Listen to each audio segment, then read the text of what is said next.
Pleasant morning, everyone.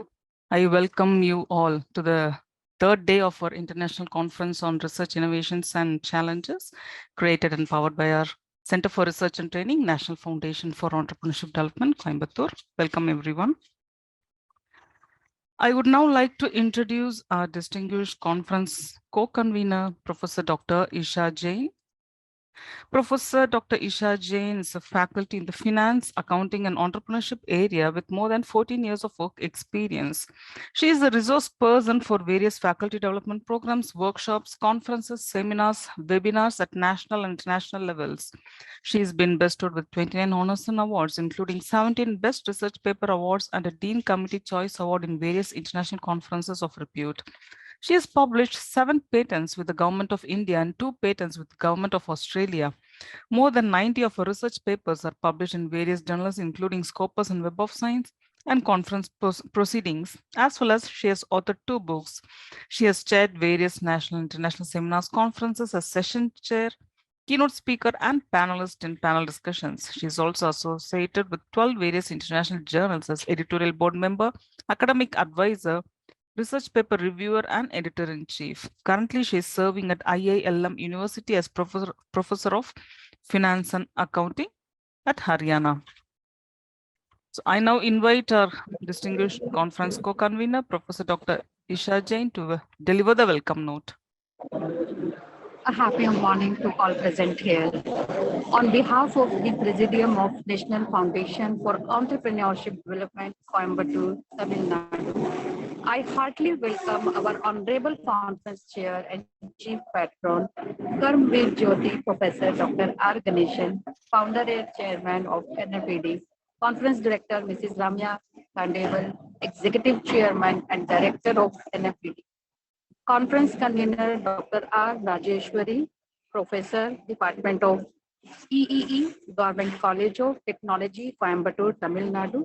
Conference co-conveners Dr. V. Sunitha, Professor, Department of Geology, Yogi Veman University, Kadapa, Andhra Pradesh. Dr. Kiran Lata Dagwal, Associate Professor, Department of Education, University of Lucknow, Uttar Pradesh, and Dr. Clarice Master, Program Leader of Business Management and Senior Lecturer, School of Management Studies, Northwest University, South Africa.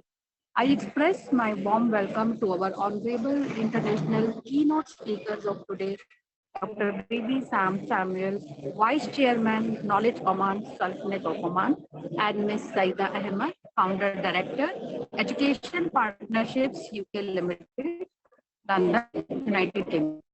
I extend a profound welcome to today's honorable national keynote speakers, Dr. K. Vijaya, Associate Professor and Head, Department of History, Kuala College for Women, Chennai, Tamil Nadu, and Dr. Kalaivani, Assistant Professor and Head, Department of Computer Science and Engineering, Wills Institute of Science, Technology, and Advanced Studies, Chennai, Tamil Nadu. I also heartily welcome all the organizing secretaries, organizing committee members, distinguished session chairs, paper presenters, and participants to this 3-day international conference on research, innovations, and challenges. I once again cordially welcome you all and wish you great success in your academic and professional life. Thank you. Thank you, Professor Dr. Isha Jain. Thank you for your warm welcome note. Thank you so much. You take the photographs, please. Yeah, just a moment.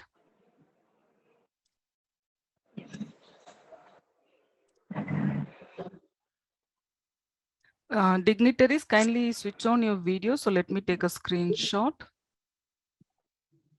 Dignitaries, conveners, co-conveners.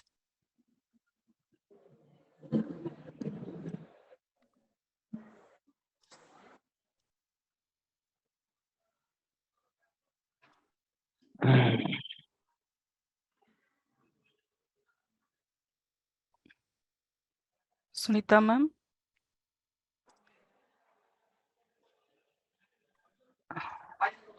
Yes.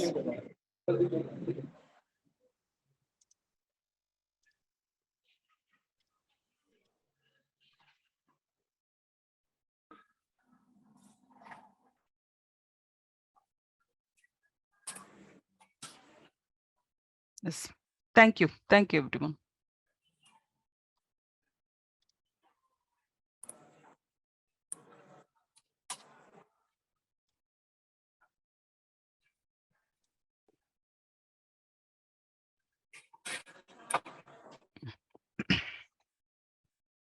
I now have immense pleasure in welcoming our distinguished keynote speaker, Dr. Baby Sam Samwell, and introduce to the gathering. Dr. Baby Sam is a business mentor and social entrepreneur with more than 22 years of senior management experience in diverse sectors. He holds a doctorate in management studies. His international leadership experience cuts across both for non-profits as well as non-profits in Oman, India, and UAE. It includes domains such as education, ICT, advertising, digital media and design, youth development, and community welfare. He is the vice chairman of Knowledge Oman, the largest voluntary organization in the Sultanate of Oman. He is also a member of the boards for several social enterprises, leading organizations such as Anjapam, Tau Trust, and MIN-D, the Mobility in Dystrophy. He is also involved with higher education as an advisory committee member for institutes such as Muscat College, Arab Open University, Muscat, Center for Special Education in Muscat, and is a member of the Standing Committee under the National Council of Teacher Education, NCTE, a Government of India enterprise. In the corporate sector, he serves as a business consultant, specializing in turnarounds, strategic thinking, and crisis management, and has led several businesses. As a mentor, an award-winning business consultant and certified career services provider, Dr. Sam frequently engages with organizations and individuals alike, focusing on personal and business transformations. In this context, he has delivered over 200 international keynote addresses and has facilitated more than 50 training for K-12 and higher education faculty, students, corporate, and youth. In addition to this, he is also a writer and has authored 2 books. I now invite our distinguished speaker, Dr. Baby Sam Samuel, to deliver the keynote address. Welcome, Dr. Sam. Welcome. Thank you. Thank you, Professor. I hope I'm audible. Yeah, Yes, sir. Yes, sir, you are. Okay. Thank you so much for this warm introduction. And it is my honor to present the topic this morning, understanding biases now more than ever at the International Conference on Research, Innovations, and Challenges, organized by Center for Research and Training, National Foundation for Entrepreneurship Development. I also take this opportunity to extend a special note of gratitude to the chairman of NFED, Professor Dr. Argadation, for inviting me to this conference. Without further ado, to the topic, understanding biases. In 1960s, car makers started to test auto safety using car crash test dummies. But it is only last year that engineers from Sweden finally created a female crash test dummy that's truly designed to represent an average woman's body. Now, why is this important?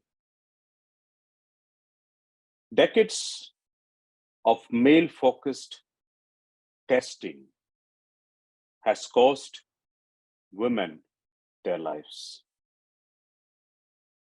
Now, as we know, women typically have shorter legs and sit closer to the steering wheel, basically to reach the pedals, which make them almost 80% more likely than men to suffer severe leg injuries. A 2013 NHTSA found that female drivers and right front passengers wearing their seat belts are 17% to 18.5% more likely than their male counterparts to be killed in a crash. A 2019 study from the University of Virginia found that women are 73% more likely to be severely injured or die in a frontal crash than men. And despite evidences that women's bodies react differently to car crashes than men's, the standard dummy used in car crash tests has been one modeled on an average male body's proportions.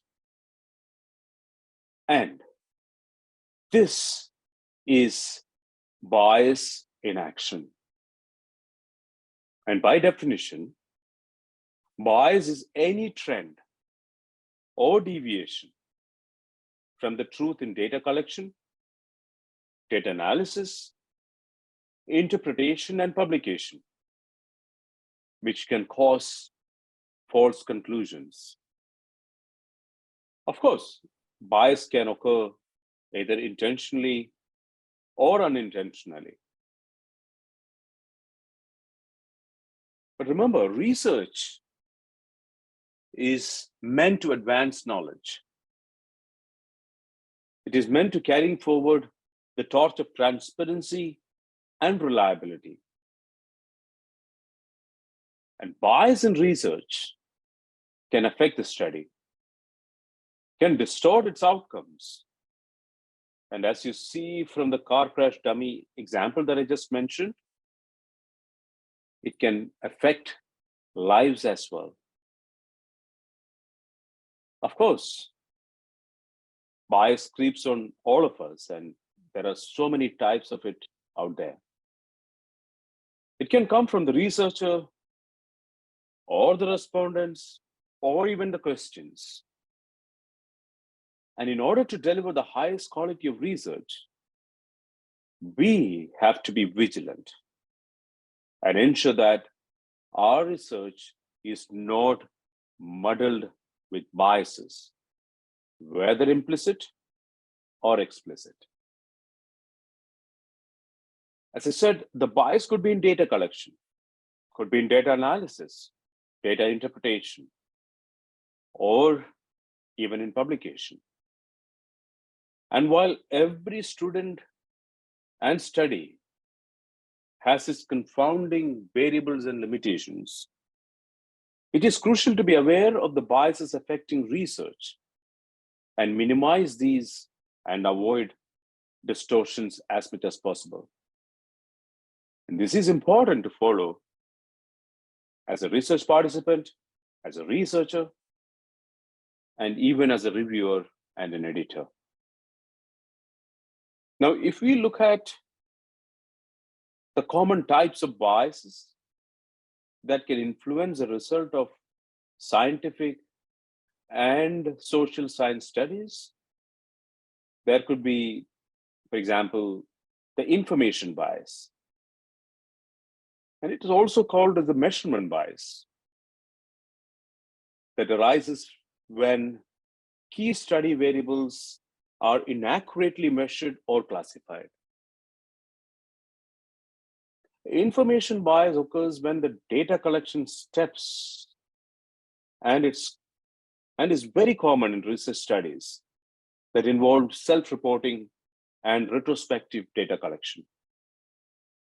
It can also result from poor interviewing techniques or differing levels of recall from participants. So recall bias, observation bias, and even performance bias are all examples of information bias. Now, there could be researcher bias. It occurs when the researcher believes or expectations influence the researcher's design or data collection process. Researcher bias can be deliberate, for example, such as claiming that an intervention worked, even if it didn't. It could be even unconscious, such as letting the personal feelings, your stereotypes, or assumptions influence the research questions. Another one is your interviewer bias, and it can result from the way they ask questions or react to responses, but also from any aspects of their identity. It could be sex, ethnicity, social class, or perceived attractiveness. There could also be selection bias. These occur in situations where bias is introduced into the research from factors affecting the study population. Example, sampling or ascertainment bias, attrition bias, self-selection bias, survivorship bias, could be non-responsive bias, undercoverage bias. All of this falls under this type of, selection bias. Another one is your response bias. Happens in situations where, respondents tend to provide inaccurate or false answers to self-report questions, such as those asked on surveys or in structured interviews. Demand characteristics, social desirability bias, courtesy bias, question order bias, and extreme responding. All of these falls under your response bias. Another one is your cognitive bias. And these arise from our limited ability to process information objectively. Rather, our judgment is influenced by our values, our memories, and other personal traits. Cognitive bias can also cause us to misunderstand or misinterpret situations, information, or other people. Anchoring bias, framing effect, availability bias, confirmation bias, halo effect are all kinds of cognitive biases affecting the research. The most famous among these could be confirmation bias, one of the most recognized form of bias. And that's when a researcher forms a hypothesis and shapes the study methodology or the analysis of the data in a way that conforms the original premise, whether or not it's actually justified. Publication bias. This occurs when the decision to publish research finding is based on their nature or the direction of their results. And studies supporting results that are perceived as positive, statistically significant, or favoring the study hypothesis are more likely to be published due to publication bias. For example, scientific journals may be more likely to accept for publications a study which reports some positive than a study with negative findings. Another kind of publication bias could be, sponsor bias, funding bias. So this morning, I'm just trying to introduce bias to you, but this is just the tip of the iceberg. These are now many researchers that is into the way of, trying to understand the way biases affect research these days. Understanding these biases can help to structure the study process, data collection, and the data interpretation in ways that can minimize the negative impacts and create a neutral, objective study settings. Let me conclude this morning. In the age of fake news and alternate news, It is all the more important that at each stage of research, we add checkpoints to minimize the different kinds of biases. Thank you. Excellent, excellent. Thank you, Dr. Devisam. Thank you for your wonderful and excellent speech. Thank you so much.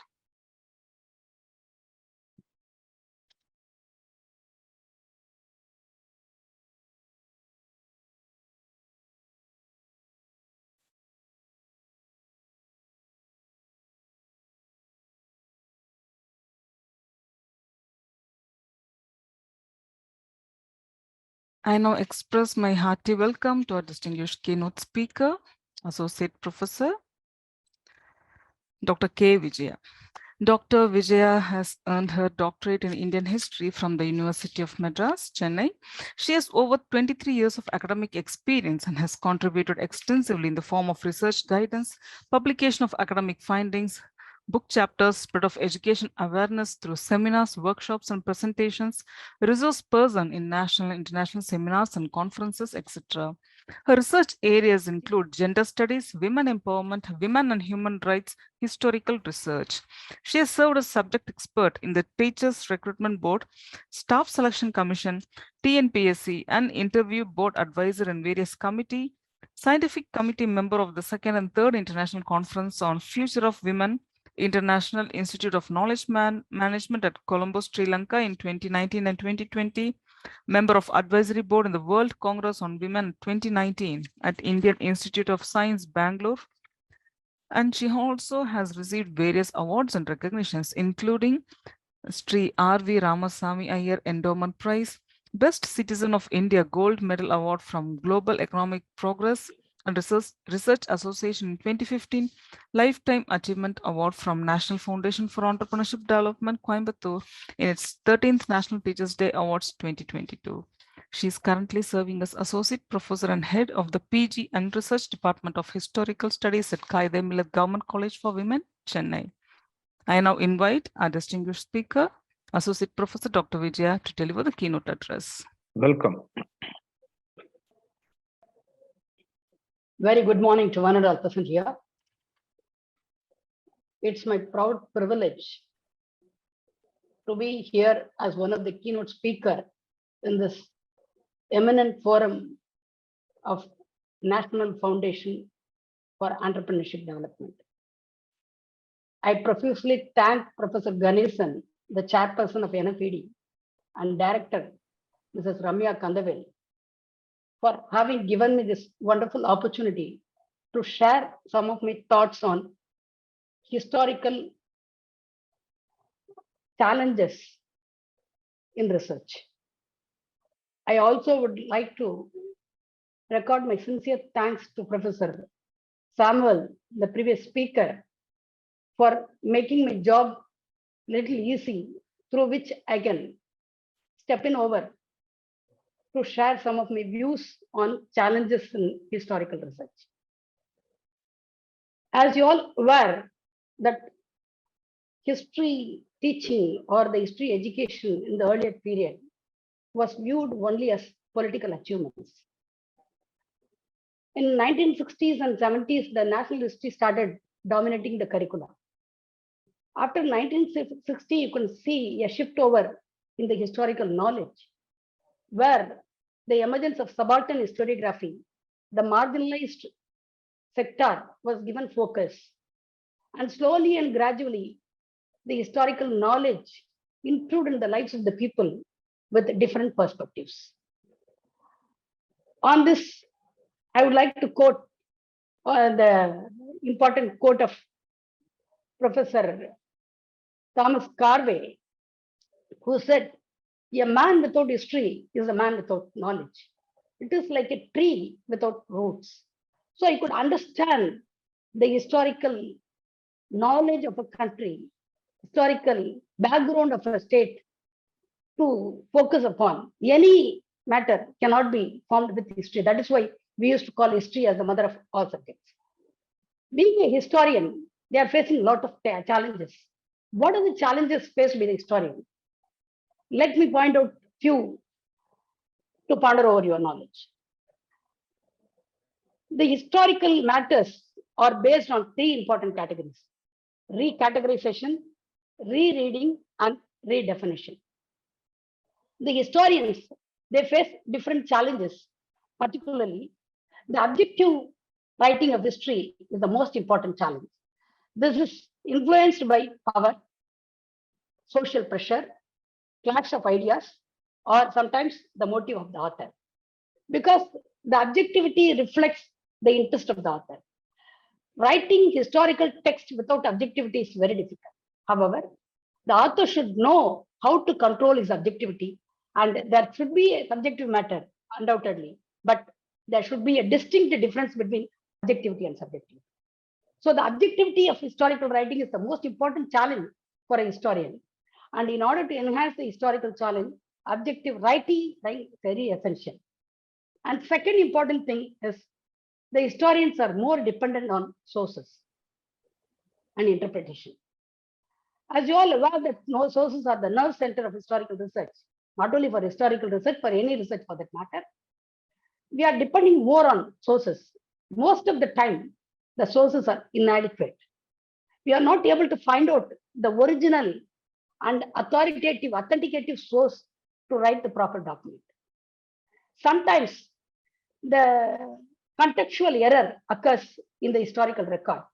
Say, for example, Cambridge historian will view the Jallianwala Bagh as an incident, whereas the national historian will view the same incident as a tragedy. So you could understand the objective writing as well as this contextual error will occur because it depends on the historian's interest, it differs. So the second important challenge is the source. And the source sometimes are inadequate, as I rightly pointed out earlier. And the historian should be in a position to find out the primary and the secondary sources. And the primary sources should be more reliable and authenticative, which should be corroborated with the existing findings. You cannot come to the conclusion by one single factor. So that should be corroborated with the existing factors and the other resources so that you can find out what is the original and authoritative source for writing history. And another important challenge is lack of acknowledging the facts. The historians, they wanted to prove whatever may be their argument, for which they want to pick and choose whichever suit to them, and they will leave rest of the things. This is what Professor H. Carr used to say: facts do not speak for themselves. It is the duty of the historian to bring the facts to limelight, and what he exposed, what he highlights, that has become the record of event. So the facts do not speak of themselves. It is the duty of the historian to bring the fact to limelight. So you must acknowledge whatever the right, whether it is agreeable to you or not. It is the duty of the historian to accept the fact. Then, as Professor Samuel earlier pointed out, the bias in historical writing. Bias could not be avoided. Sometimes the bias will help you to understand what is the reality. However, the bias will lead to distortion of history. It will distort the historical facts, and it will definitely lead to, as he rightly pointed out, so many bias. I am concentrating on three important bias: the confirmation bias, sampling bias, and brilliant bias. So these three important bias are dominating the minds of the historian, which will distort the fact of history. So you have to avoid bias. Bias is essential in certain percentage, and you should distinguish between the bias and the unbiased characters to give a proper history. So historical writing should not be biased because the history depends on the future historian. As Professor Collingwood used to corroborate the ideas of H. Carr, who used to say history is the unending dialogue between the past and the present. He extends further, it also leads to future. So when you focus on future, it is the duty of the historian to corroborate the events without bias. And the bias will definitely lead to distortion of history.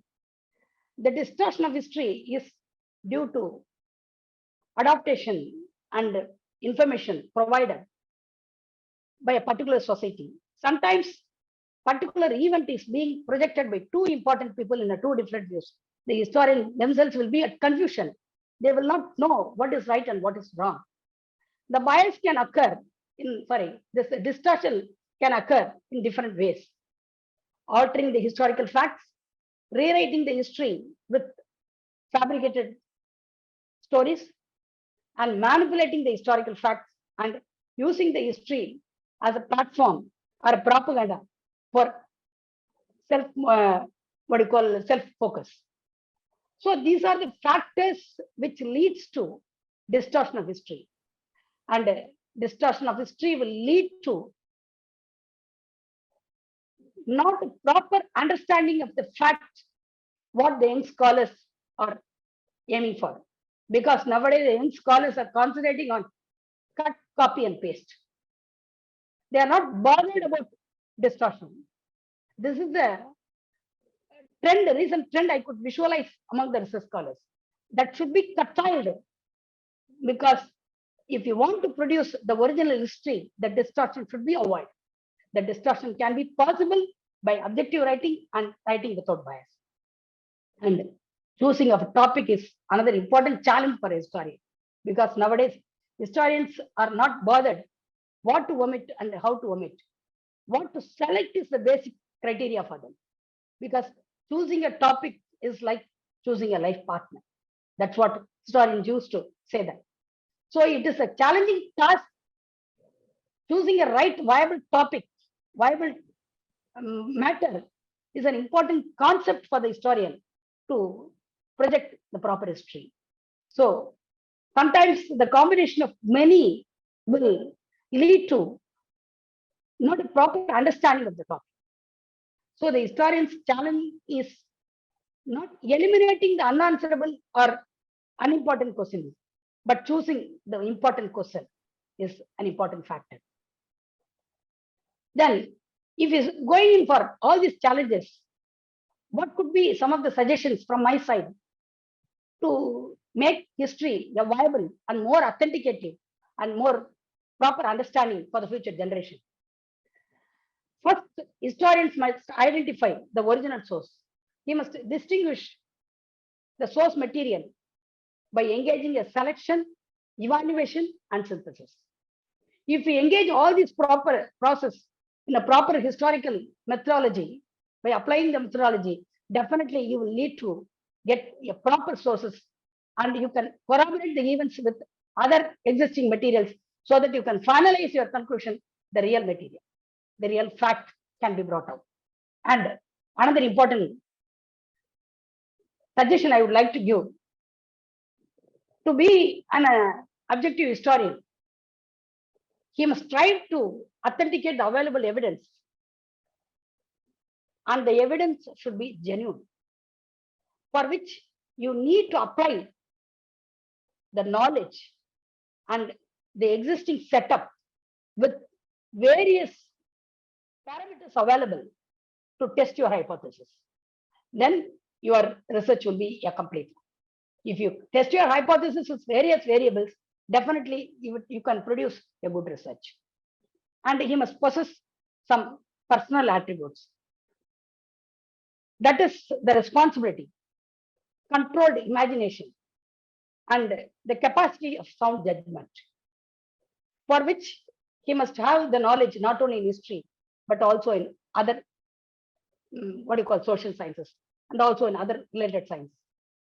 So if you possess knowledge in other subjects, definitely you will be in a position to combine your findings with the historical knowledge.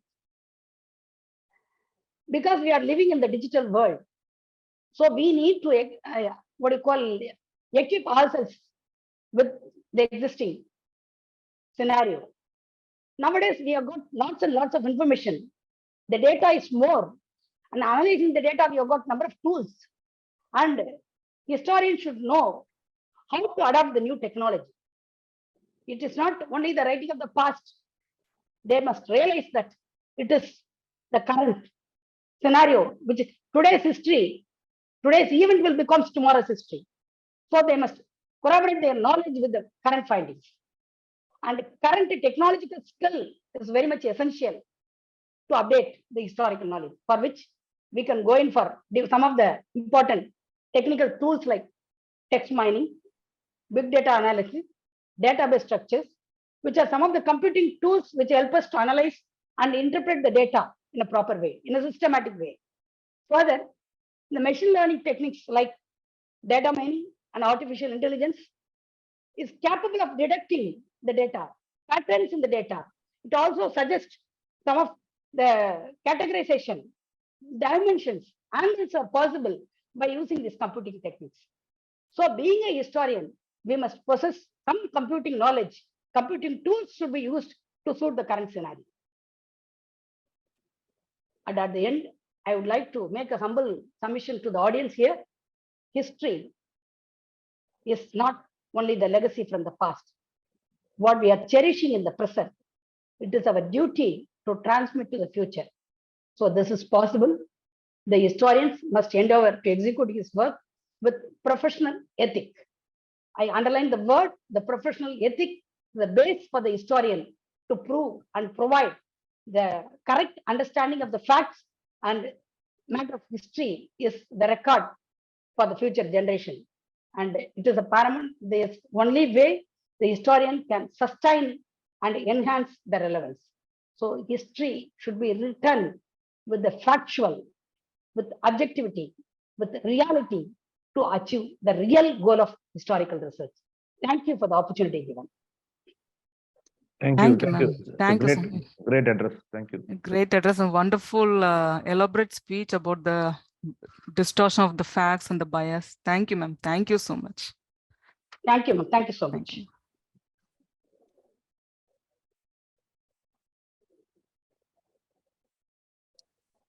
Now it's my privilege to extend my warm welcome and introduce our distinguished keynote speaker, Assistant Professor Dr. K. Kalaivani. Dr. Kalaivani completed BE from VIT Vellore and ME from Vistas and PhD from VIT Chennai. Currently, she's serving as Associate Professor and Head in Charge of the Department of Computer Science and Engineering at Wales Institute of Science, Technology and Advanced Studies, Vistas, at Chennai, Tamil Nadu. She received Appreciation Award consecutively since 2015 from Vistas and also received Women Empower Award, Young Educator and Research Award from external agencies. She has received grant of rupees 10 lakhs from AICT RPS for project titled IoT-based intelligent networking system. She has also completed the seed grant project on RoboSet, online entrance examination funded by Vistas. She has published 5 patents and around 35 articles, including SCA and Scopus indexed articles and 10 articles in UGC journals. She has around 13 years of experience in teaching, and her research interests include image processing, remote sensing, artificial intelligence, and machine learning. She is also an active member in professional bodies such as CSI and IAENG. I now invite our distinguished speaker, Dr. K. Kalaivani, to deliver the keynote address. Thank you, ma'am. Thank you for the warm welcome and short biography. Ma'am, your sound, you need to increase your volume actually. It's very feeble. Is it audible now, ma'am? No, no, no. No, ma'am. You just increase your volume, please. In the laptop or the device, The laptop only I'm connected. you can increase the volume in the laptop. Is it audible now? Yeah, it's better, ma'am, actually. It's better. No, ma'am? Yes, ma'am. Yes. Yes. Yes, thanks, ma'am. Thanks for the welcome. Good morning to everyone present in this online forum. I sincerely thank Professor Dr. Ganesan sir, the founder chairman of NFED, for giving this opportunity of being a part of this online conference, international conference on research innovations and challenges. Today, I would like to share some thoughts on the role of artificial intelligence in achieving the sustainable development goals. How do we define sustainability? It is meeting our own needs without compromising the ability of future generations to meet their own needs. However, it actually refers to 4 distinct areas: human, social, economic, and environment.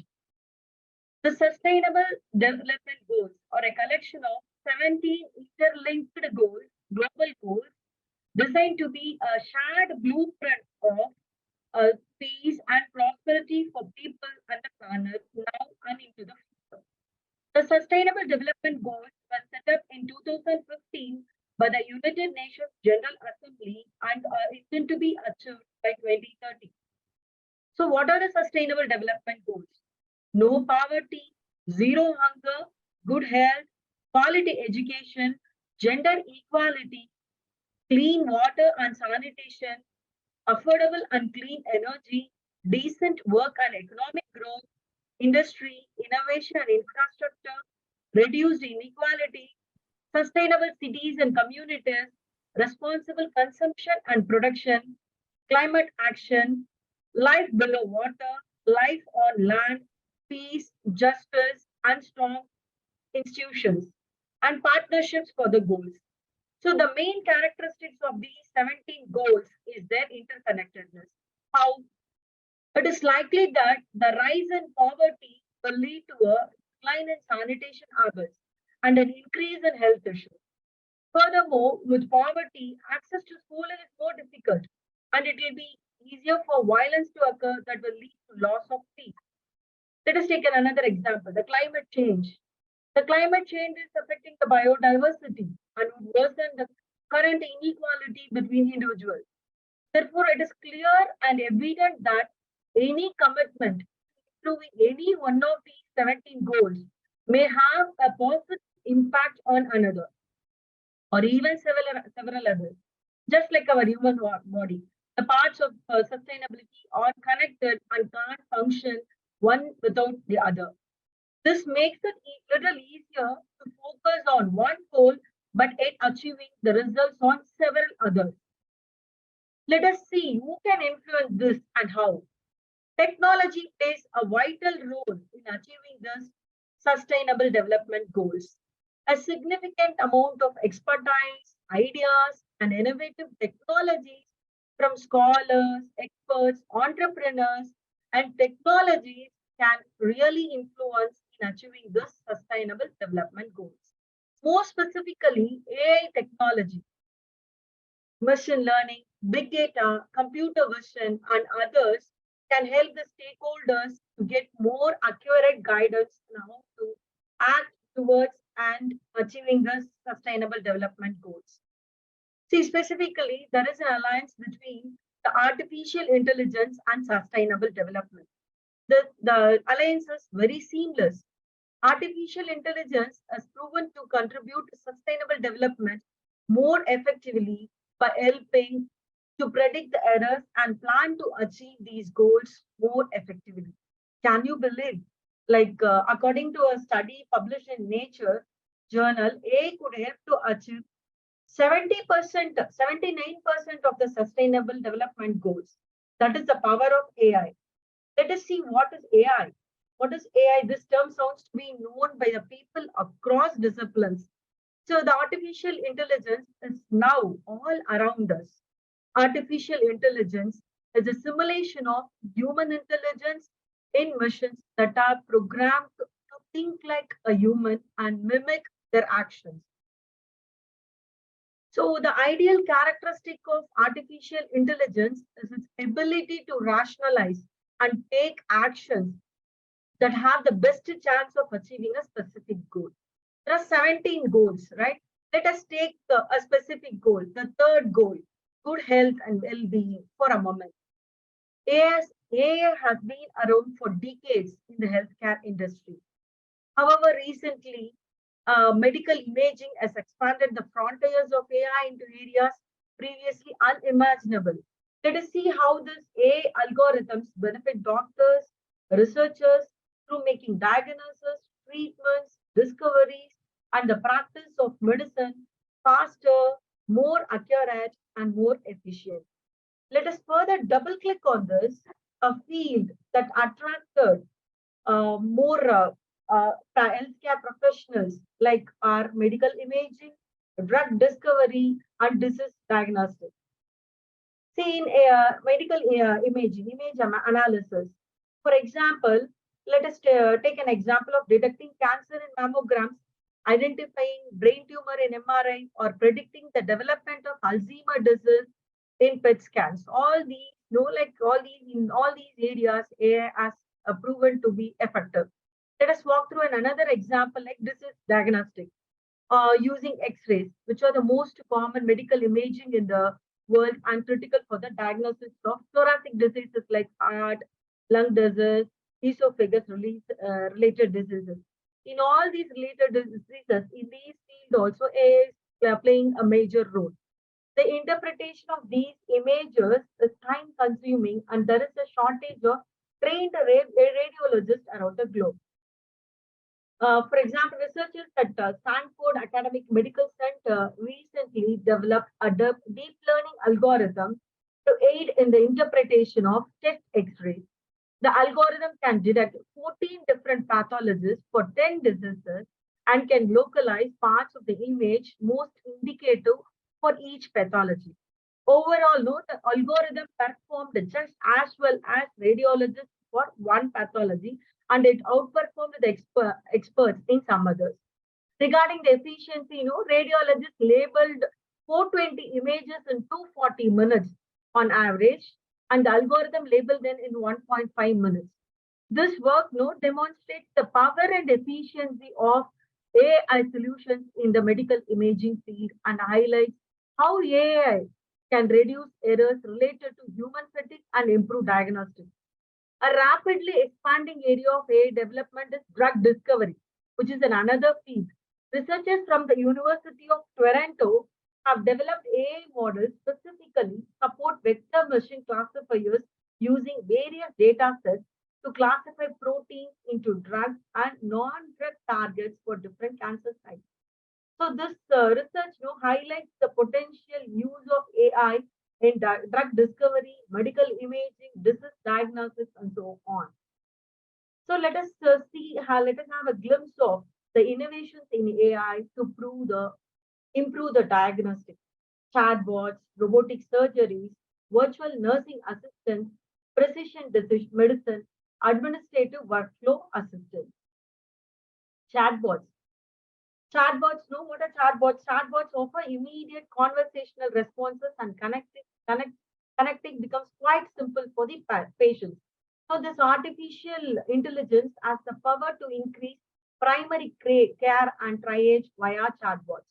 When executed effectively, chatbots can even aid healthcare providers to exceed patients' expectations while improving patient outcomes. The next one, robotic surgery. In robotic surgery, like AI technology has brought about a revolution in the field of surgery. The revolution can be seen in the terms of the speed and depth when making fine incisions. Generally, the result of a surgery, especially a new or complex process, can change with surgeon skills. AI utilization can minimize case-to-case variations, improving the efficiency of even the most skilled surgeons at the same time. Besides, AI machines can employ data from past operations to devise new surgical methods.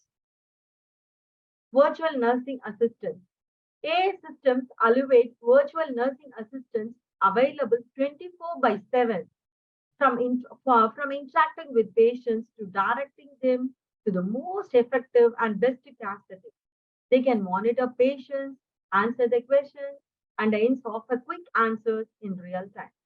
AI-powered virtual assistants provide personalized experiences to patients, helping them direct their illness based on the symptoms. Besides scheduling doctor appointments and monitoring their health issues. This application of AI may be adopted to enhance patient engagement and perfect their self-management skills to prevent severe conditions from worsening. There is one app called Care Angel, the first global virtual nursing assistant which provides wellness checks through AI and voice. The next one is administrative workflow assistant.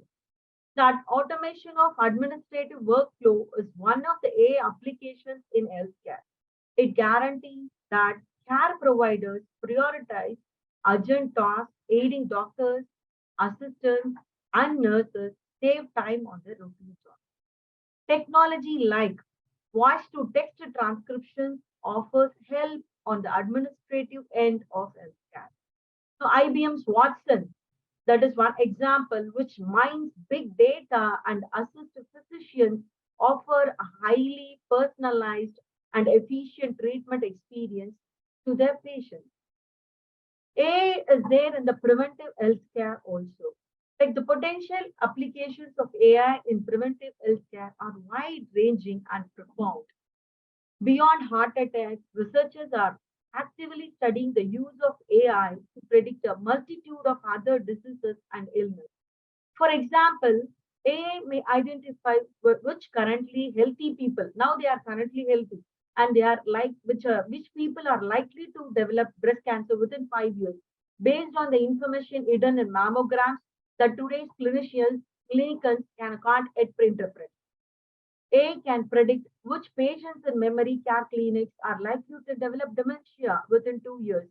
AI can aid early detection of diabetes by identifying the hidden patterns of correlation in large patient data sets.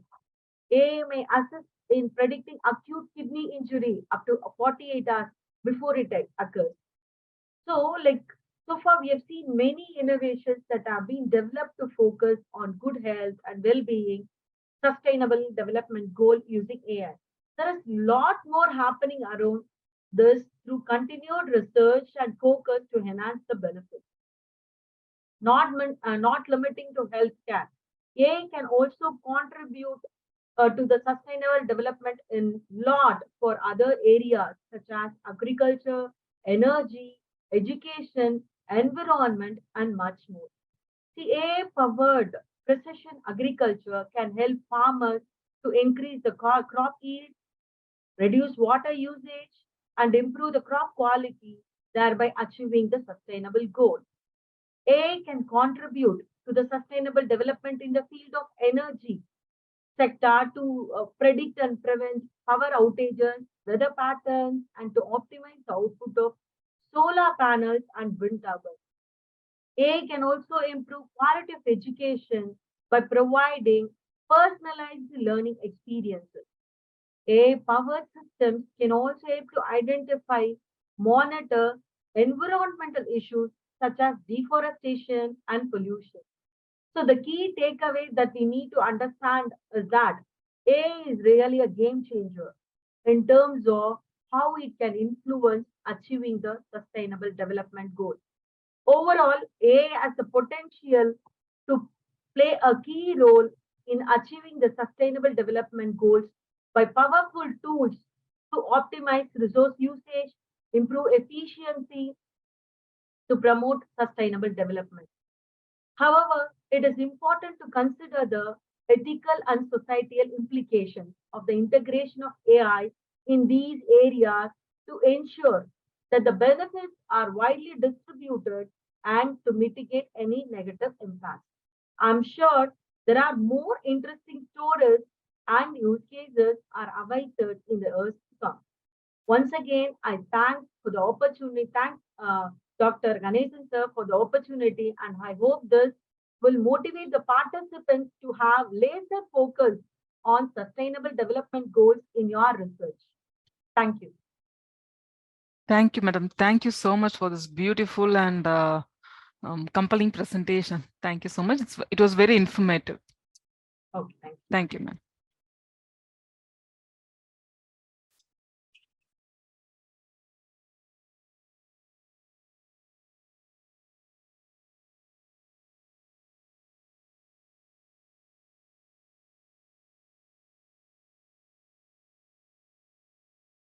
Okay. The next speaker is not available, so that we can take an early break actually and get back to the sessions, the parallel track sessions at 10:30. So I heartily thank all the international keynote speakers and the national speakers of today. Thank you for your esteemed presence in today's conference. Thank you, everyone. We'll take a short break now and get back at 10:30. Thank you, everyone.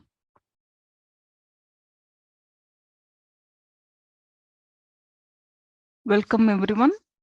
We have successfully concluded the 3-day international conference on research.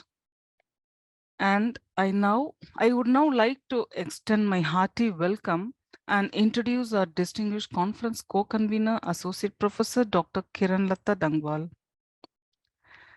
Dr. Kiran Lata possesses more than 24 years of experience in teaching and research. She has specialized in education technology with special emphasis on computer education and social science pedagogy. She has written numerous articles and research papers focusing on education technology in leading magazines and journals of national and international repute for imparting knowledge and disseminating the information with adequate emphasis on education with a noble aim to enlighten the teachers, researchers, and scholars.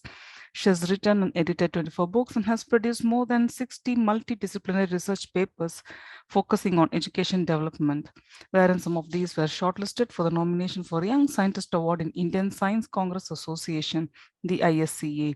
Dr. Kiran is currently serving as Associate Professor in the Department of Education and Associate NCC Officer at University of Lucknow, Uttar Pradesh.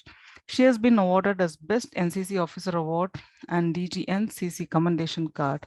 She is one of the experts for evaluation of e-content in Central Institute of Education Technology, NCERT, and serving as a member and resource person for developing open education resources subcommittee in NCTE. I now invite our conference co-convener, Associate Professor Dr. Kiran Lata, to deliver the welcome note for this valediction session. Thank you so much, ma'am. Good evening, ladies and gentlemen. I extend my warm welcome to this valediction session. The current global landscape is ever-changing and it necessitates balanced growth and implementation in every part of livelihood effectiveness. And this in turn necessitates information sharing by bringing together research from multidisciplines and interdisciplines to improve overall socio-economic growth.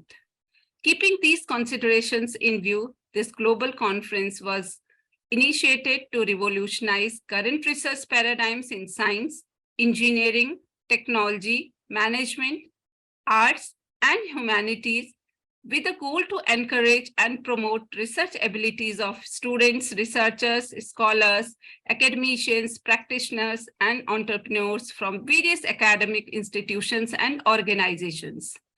In order to highlight the holistic research contributions in the light of current trends and future challenges for societal upliftment and global development, this international conference on research, innovations, and challenges has been created and powered by Center for Research and Training, a growth action unit of NFED, to assess the collect interdisciplinary and multidisciplinary research contributions across India, globe, and in order to disseminate the knowledge and equip knowledge sharing. On behalf of the Presidium of National Foundation for Entrepreneurship Development, Coimbatore, Tamil Nadu, I heartily welcome our Honorable Conference Chair and Chief Patron, Karamveer Jyoti, Professor Dr. R. Ganeshan, Founder and Chairman of NFED. Conference Director, Mrs. Ramaya Kandewal, Executive Chairman and Director of NFED. Conference Convener, Dr. R. Rajeshwari, Professor, Department of EEE Government College of Technology, Coimbatore, Tamil Nadu. Conference Co-Conveners, Dr. V. Sunitha, Professor, Department of Geology, Yogi Viman University, Kadapa, Andhra Pradesh. Dr. Isha Jain, Professor, IILM University, Gurugram, Haryana, and Dr.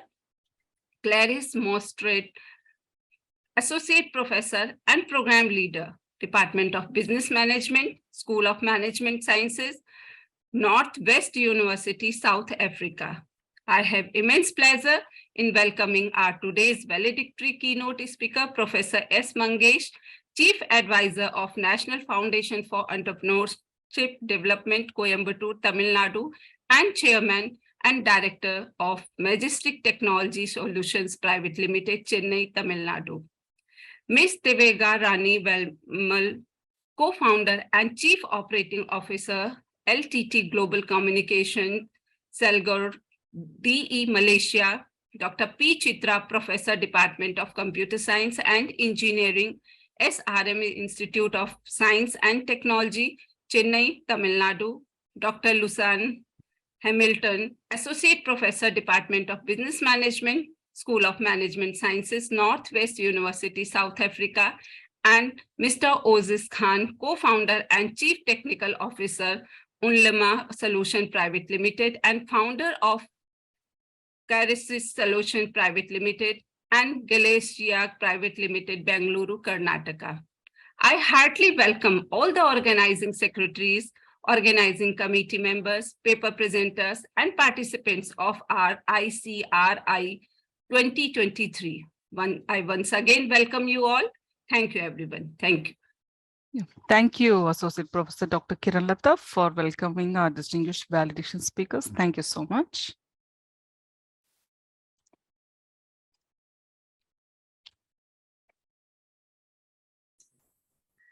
Screenshots, please. Yeah, before continuing, let us take screenshots of all the dignitaries here along with the conveners and co-convener. Just a moment, please. Sir, namaskar. Namaskar, sir.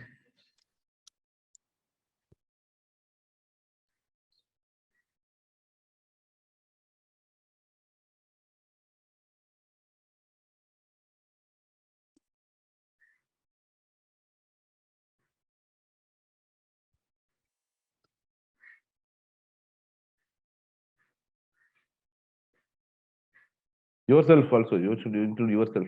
Yes, I'm there. The other speaker, okay, Mr. Ovais Khan, he has not switched on the video. Ovais Khan is there. I think Ovais He's Khan. there. The video is not on. Ovais, you cannot switch on the video. Professor Clarice is also not here. Okay, I think We have everyone on the screen, I believe. Yep. Just a moment, give me a moment.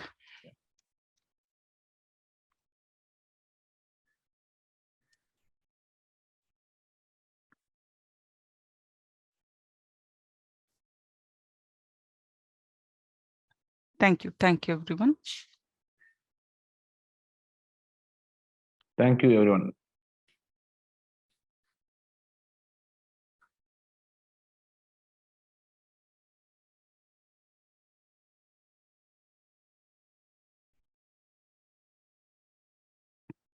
Now it's my privilege to welcome our distinguished valedictions keynote speaker, Professor S. Magesh.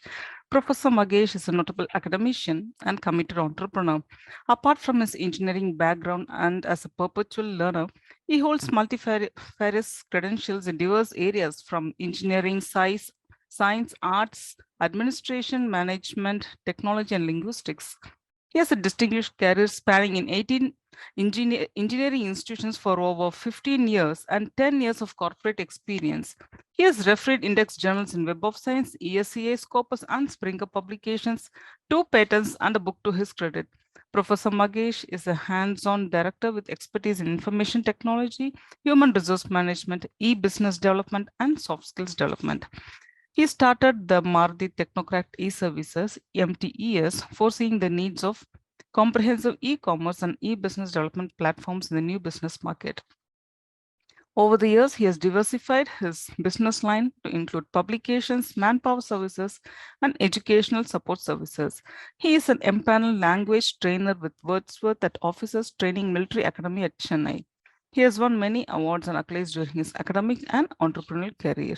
Presently, he serves as the chairman and director of Majestic Technology Solutions Limited and director of Jupiter Publications Consortium, Chennai, and he is also the professor and chief advisor of NFED, Coimbatore. I now invite our distinguished speaker, Professor Magesh, to deliver the valedictory address.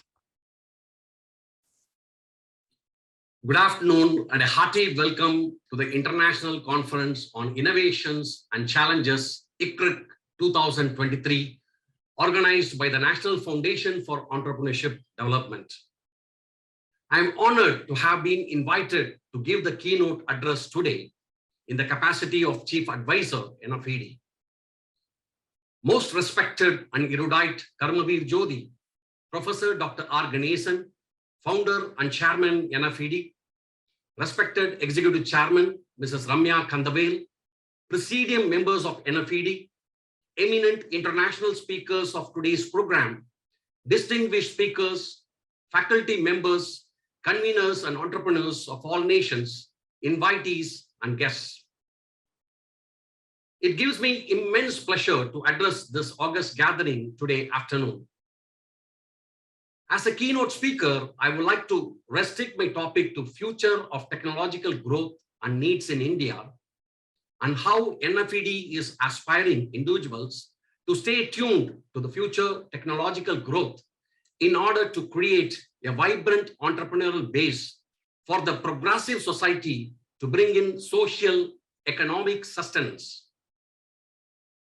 India has been witnessing a consistent increase in science and technology, and for the country to have achieved such tremendous growth in science and technology in India, India has indeed gone a very long way. If you take in today's market, businesses are digitized, and we can confidently say that this is the era of digital world. The same will continue by ensuring a bright future of science and technology in India. Supposing if we try to understand and observe, it is crystal clear that India has been remarkably digitized during the pandemic. This is evident from the fact that everything from school classes to office meetings have been digitized. It is believed that artificial intelligence has the unbounded potential to change our nation's industrial, healthcare, can take education and agriculture sectors, and also has a significant scope in India. The expansion of science and technology is necessary for developing our country's economy. This is because our economy has to be flexible enough to adjust to the continuous shifts in the business environment to continue to exist and to flourish. India's IT sector has experienced an explosive growth, and the country is now highly regarded, especially for its IT resourcing services.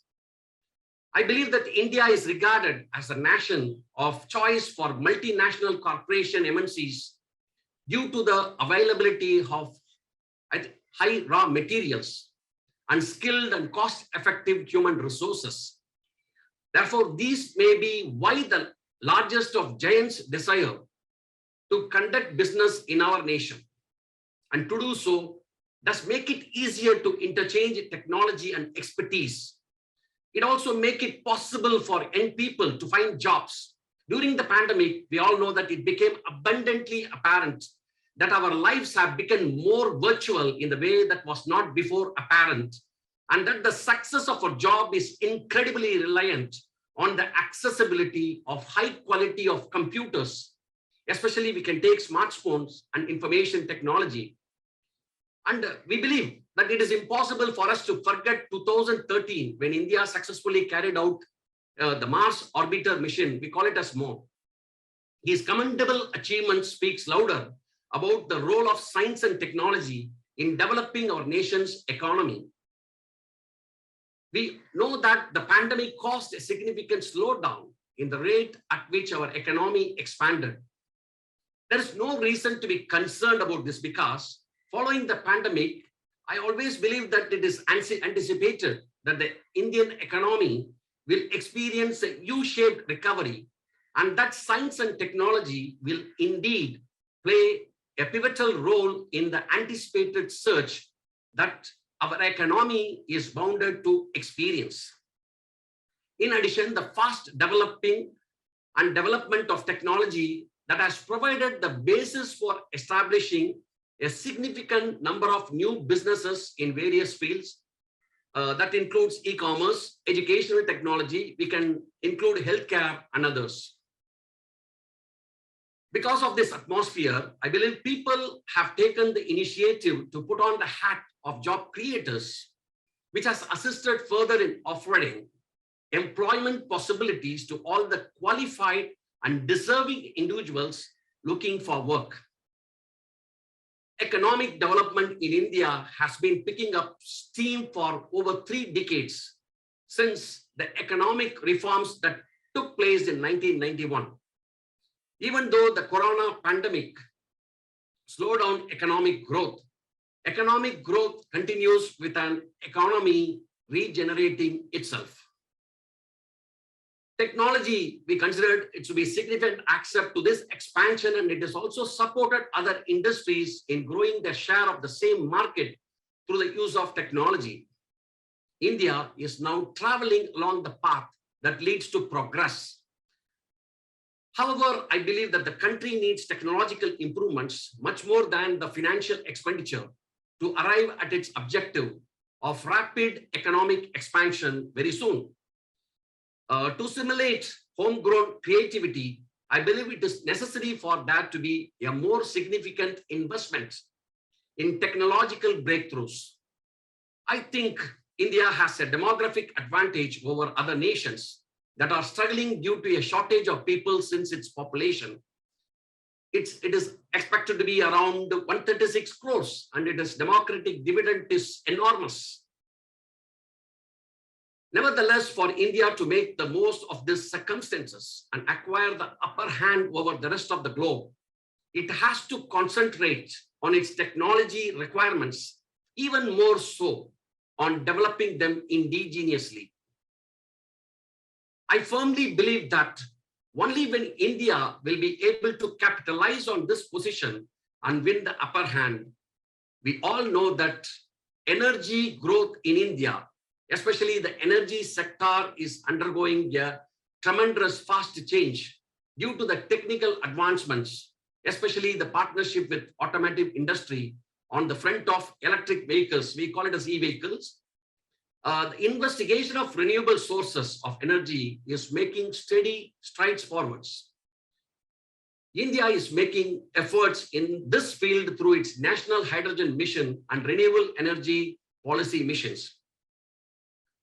However, the country needs to step up and further its efforts in the field so that it can compete with the rest of the world and achieve a complete electrification of vehicles and maximize utilization of green energy, both of which will assist the nation in hobbling of its climate goals and achieving sustainable development. Especially the automation industry is thriving and will likely take the lead in the future, I believe. We all know that India is making strides in automation, and it is actively working to integrate with other areas of our economy. On the other hand, industrialized nations have already accomplished this and are now in a more advanced position than the rest of the globe. In order for India to be able to compete with them, there has to be a significant push towards automation. This is because automation is required for India to realize its goals of overall growth and inclusive development. The increased size of India's economy is fueling a rise in country's domestic demand, which turn in causing the information technology industry to develop at an exponential rate. At the same time, India's government is taking strict measures to expedite the introduction of new technologies. In the future, India will be required to plan, to develop, and implement the next generation of technology, such as artificial intelligence, smart cities, we call it as blockchain, the Internet of Things are indispensable, and an increasing number of other technologies as the time demands. When we take agriculture is India's primary economic sector, it is supporting millions of people's lives. The burden on arable land will rise due to the rising population. Increasing climate variation will modify the cropping pattern and raise crop failure risk, causing farmer hardship.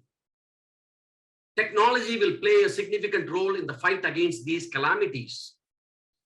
With the application of this contemporary technology as sensors, location data derived from GPS and satellites, robotics and analytics, India will see the agriculture landscape transform before its eyes.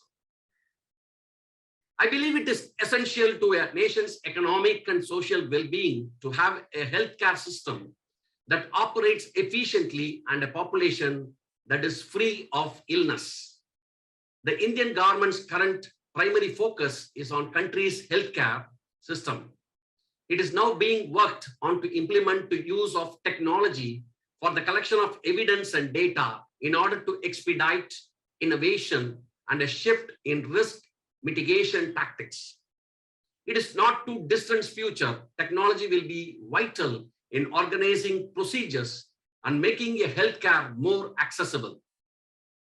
To accomplish this goal, India, I believe, will need an extensive digital connection throughout both cities as well as the village to succeed. Because of continuing increases, especially in terms of global warming, more severe, which makes natural catastrophe more likely and has a negative impact. India is one of the countries now seeing the impact of these changes, including an increased risk of natural catastrophes in many areas. If we want to solve these issues, technical solution that will assist the nation in catastrophe prevention, mitigation, response, and recovery should be deployed. If I term some of the technological advances using in disaster management or remote sensing, we can take a geographical information system, GPS, we call it as the global positioning system, then satellite navigation system, and we can include satellite communication also. To be precise, this will allow the government agencies and other humanitarian actors participating in the rescue efforts to quickly acquire accurate, and we can call it as a reliable information, aiding them in improving their judgments. Now that India has to set its sights on being a global leader, its security problems will grow more convoluted, as well as I believe it is going to be complicated. Internal security is affected by various factors, some of which are internal to the country, while others are considered as external. The adversity is completely hidden from view in online and social media, where there is no physical boundaries. The new developing technologies such as behavioral analytics, embedded hardware authentication, and blockchain cybersecurity, those need to be further adopted by the stakeholders throughout the nation's security architecture as an essential activity. India to make development and maintain a robust defense apparatus. I firmly believe that the technology advancements, especially in this area, are required. India must get on board the train of technological growth by making significant strides in the area of developing policies with future possibilities in their mind. Ladies and gentlemen, this is necessary because global investments in technology are rising and India cannot afford to fall behind. Assisting India in achieving its destiny and realizing its goal of collaborative effort and inclusive development may be accomplished through the encouragement of indigenous platforms and agencies making headway along this route. I always believe that the future of technology growth in India is auspicious, as the country has a rapidly growing economy and a large young population highly receptive to new technologies. To pinpoint several critical areas in which technology will play a crucial role in driving economic growth and improving the lives of citizens in India and the world in the coming years. Another critical area of technology growth in India is in the field of artificial intelligence and machine learning. India has a large pool of talented engineers and data scientists, and there is a growing ecosystem of startups and companies are working on cutting edge on AI and ML techniques and technologies. These technologies can potentially transform a wide range of industries from healthcare and transportation to financial services as well as manufacturing. The field of renewable energy is considered to be more significant area, especially for the growth of technology in India, as the country looks to move away from fossil fuels and reduce its carbon footprint. This includes solar and wind energy and the new technologies such as energy storage and innovative grid system. Technology will also majority address some of India's social and economic challenges. This includes using technology to improve access to education and healthcare, especially data and analytics, to understand better and address such as poverty. We have inequality as well as the climate change.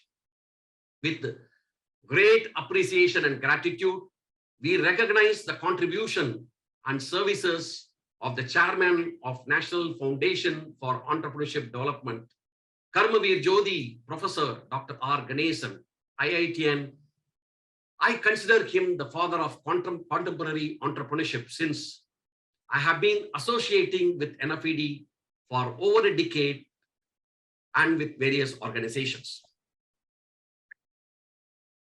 The NFED chairman has played a pivotal role in promoting and supporting entrepreneurship development in our society. Under the chairman leadership, the NFED has provided a wide range of services and resources, especially for the academician and entrepreneurs, including training, mentorship, and access to the funding and networking opportunities. This has helped to support the growth and success of many small and medium-sized businesses, which has positively impacted the economy and society. In addition, the NFED chairman has also been a strong advocate for promoting entrepreneurship as a viable path for young people. By highlighting the opportunities and benefits of starting one's own business, the chairman of NFED has helped to inspire and empower the next generation of entrepreneurs. I want to extend my heartfelt appreciation for the dedication and hard work of the chairman in promoting entrepreneurship development in India. The efforts of the chairman have contributed significantly to the growth of the economy and society, and we look forward for the continuous and continued efforts of the NFED under the guidance of NFED chairman. I always consider the chairman's leadership and services have always been invaluable in promoting entrepreneurship development and improving the economy and society. The contributions of the chairman should be acknowledged and celebrated by all of us after witnessing this amazing 3-day international conference. The use of conference, seminars, as well as the faculty development programs, especially organized by the National Foundation for Entrepreneurship Development, is very vital in promoting entrepreneurship and supporting the development of small businesses in India. These events provide a platform, especially for the academicians, entrepreneurs, business leaders, and experts to come together, share their knowledge and experiences, and discuss the latest trends and challenges in entrepreneurship. Conferences and seminars organized by NFED, an excellent opportunity for entrepreneurs to learn from the experiences of successful business leaders as well as the experts of the field. These events often feature like keynote speeches, panel discussions, and networking sessions, which provide entrepreneurs with valuable insights and practical advice on how to start and grow their businesses. Additionally, conferences and seminars provide a platform for academicians and entrepreneurs to showcase their business and connect with potential investors, especially the partners and customers. The program which I used to often appreciate, especially in the National Foundation for Entrepreneurship Development, is the faculty development program that are also essential in promoting entrepreneurship. These programs are designed to provide educators with the knowledge and skills to teach academics and especially entrepreneurship effectively. Faculty development programs often includes in NFED like workshop, training sessions, and mentorship opportunities, which help educators stay up to date with the latest trends and best practices in entrepreneurship.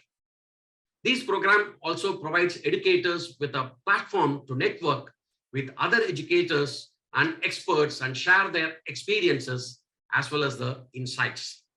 Now, it is the time to conclude, to state how NFED is aspiring individuals to stay tuned to the future technological growth in order to create a vibrant entrepreneurial base for the progressive society to bring in social economic sustenance.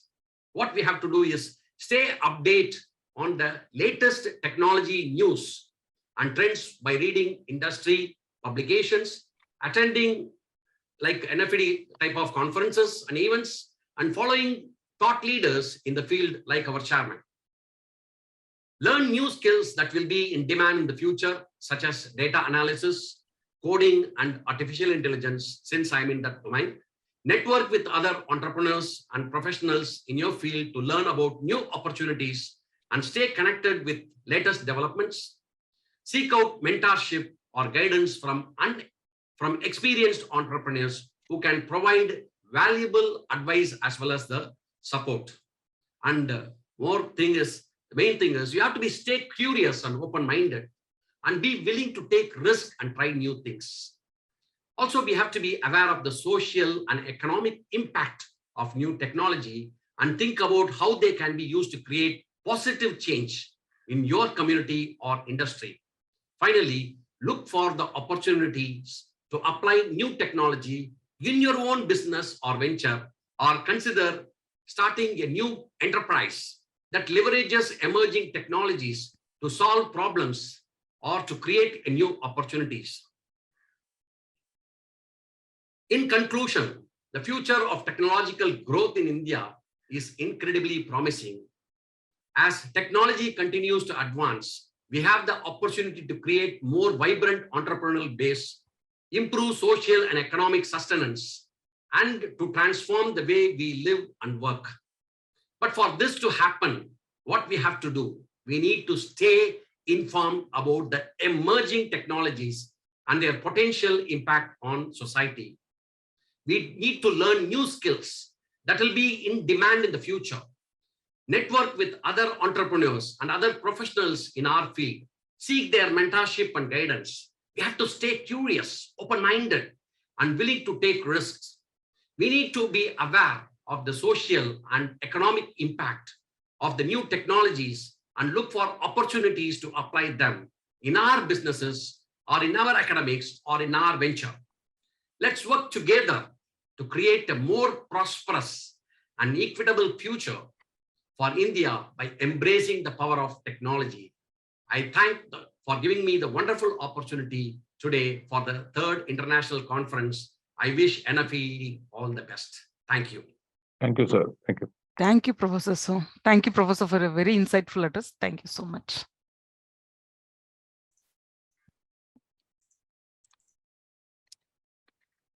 I now express my hearty welcome to our revered keynote speaker, Ms. Devika Rani Vimal. And Ms. Rani Vimal is a global pioneer. Sir? No, I told Namaskar, Vanakkam. Okay. Vanakkam.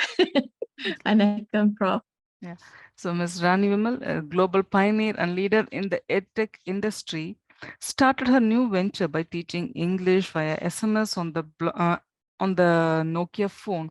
She formed the LTT Global with a vision to empower people and transform organizations by making digital learning accessible and affordable for all. Today, she leads a successful digital knowledge curation business that she built from the ground up. Her learning platforms have been recognized by the United Nations and the Organization for Economic Cooperation and Development. She was among Asia CEO Community's Inspirational Female Business Leaders 2020 and was also bestowed with Entrepreneurial Excellence Award for Astounding Services in the field of global mobile learning and entertainment services at the 7th National Entrepreneurs Day Awards 2020 by NFED.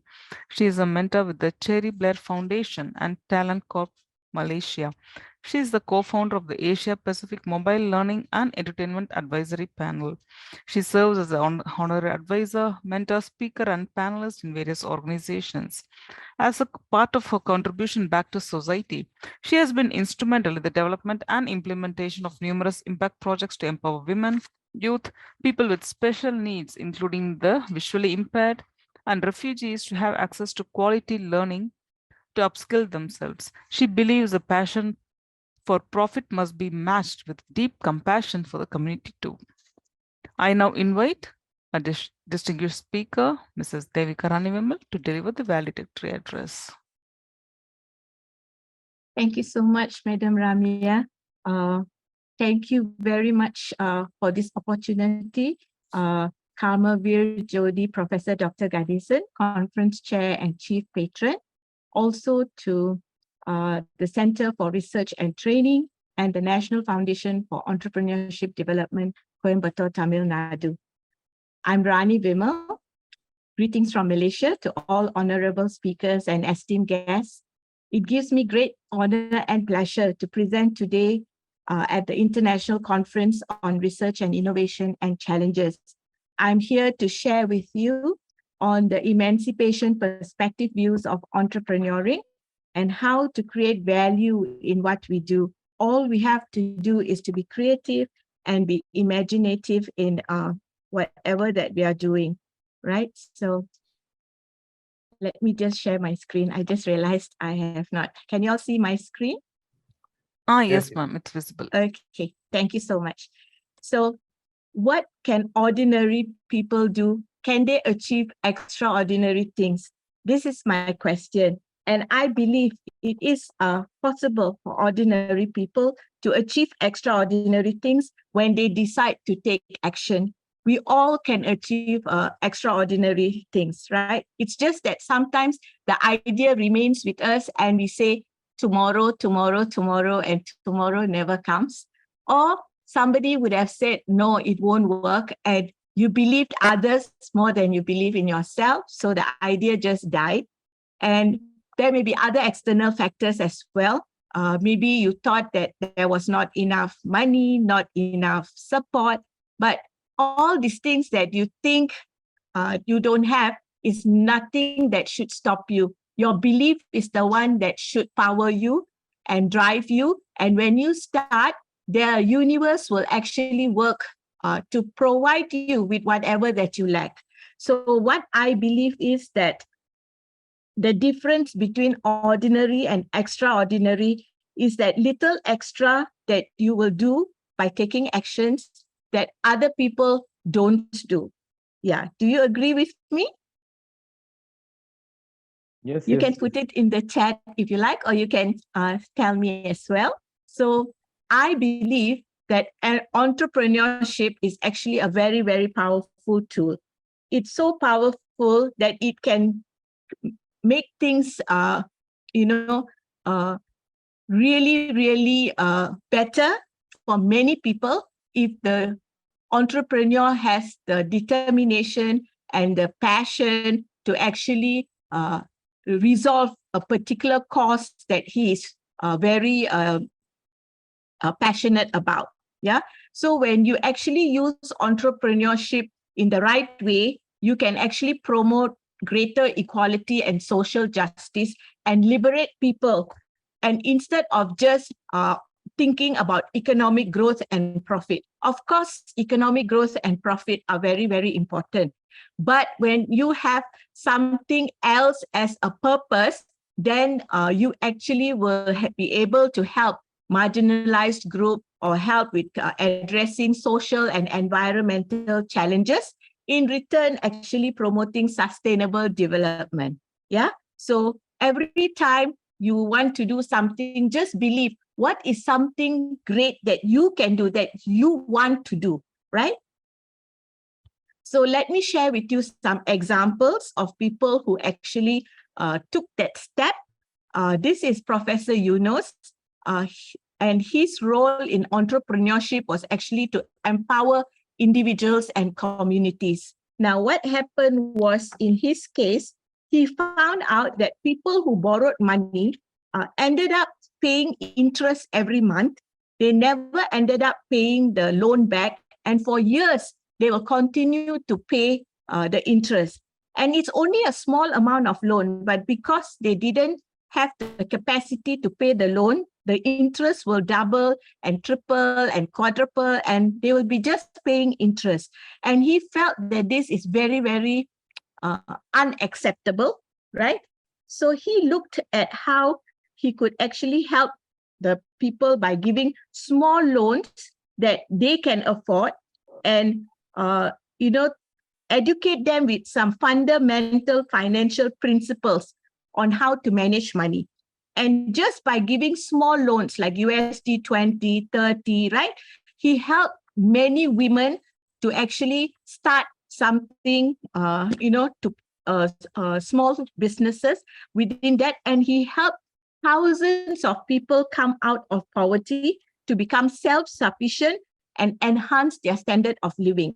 So it was just a small thing that he started. He didn't have he was not a venture capitalist or an investor or anything. He just had a little money of his own, which he divided and he gave to a few women. And he found that, they were able to start, they got the money, they paid back the loan. They also made some profit for them to become better in their lives, right? And his vision is actually to have a world of 3 zeros: 0 poverty, 0 unemployment, and 0 net carbon emissions. So this is his new vision. The earlier vision was actually to do micro lending and battle against world poverty, right? So that is the first way how we can actually emancipate our business entrepreneurship, okay, and how it can help communities. The second story is about inclusive entrepreneurship. And this is actually referring to the powerful legacy of Leila Jannah. She has a dual parent in the sense that one came from Ghana and the other from India. And she's a social entrepreneur. She's a giver of work. She has passed away, but her legacy has still is being continued by her business partners. What she does is she formed a company called Sama Sauce, and it actually gives work and access to income and empower the world's most destitute citizens with the resources to change their life. She focused on 2 important things, right? The first one is having an efficient and profitable business model. Second is always staying conscious and sticking to the company's value. Now, what she did is she outsourced tech projects from companies in US and everything. And she taught the people in Africa on basic tech work, right? And they actually will complete these jobs, and she will actually be able to pay them via. So she's even, her clients include like Getty Images, Walmart, to even local businesses who actually like the service that she's doing, because they're not only giving her job, they're also helping to impact lives, right? And helping people to move up in their life as well. The next impact is on technology, on entrepreneurship. Okay, so how did technopreneurship, how did technology impact entrepreneurship? Yeah, because actually, I think technology democratizes entrepreneurship. And one big successful story is Airbnb. Now, Airbnb don't own their own property. And also, people who had houses and extra rooms and all continued to have that, right? But they saw a synergy in helping people to earn a new revenue stream on rooms that they were not using. And they came up with a plan. So like how Leila just now said, you must always have a good business model, right? And then they worked with people who own houses to actually rent out their rooms or their whole house if the whole house is empty, right? And create an income. So Airbnb is a huge success story. Even during the pandemic, they survived, although they initially they were hit badly, but they bounced back. But you can see here that they help people who travel. So instead of going to hotels, right? When you're going on a holiday, when you go to an Airbnb, it's more like home, and also it's cheaper. People on business travel, so companies also spend less on paying for hotels and things like that. And also they help house owners to become, to be able to earn a new income, which is very important, right? But you can see here, I have got this photo poster here about Cheetah. Now, Cheetah became an Airbnb millionaire without even owning a property, which means he was more creative and imaginative. He would have gone to people who had these properties and said that I will help you to manage and rent it out. And he did it quite successfully because he did reach his millionaire status. Yeah. So entrepreneurship is all about creativity and imagination.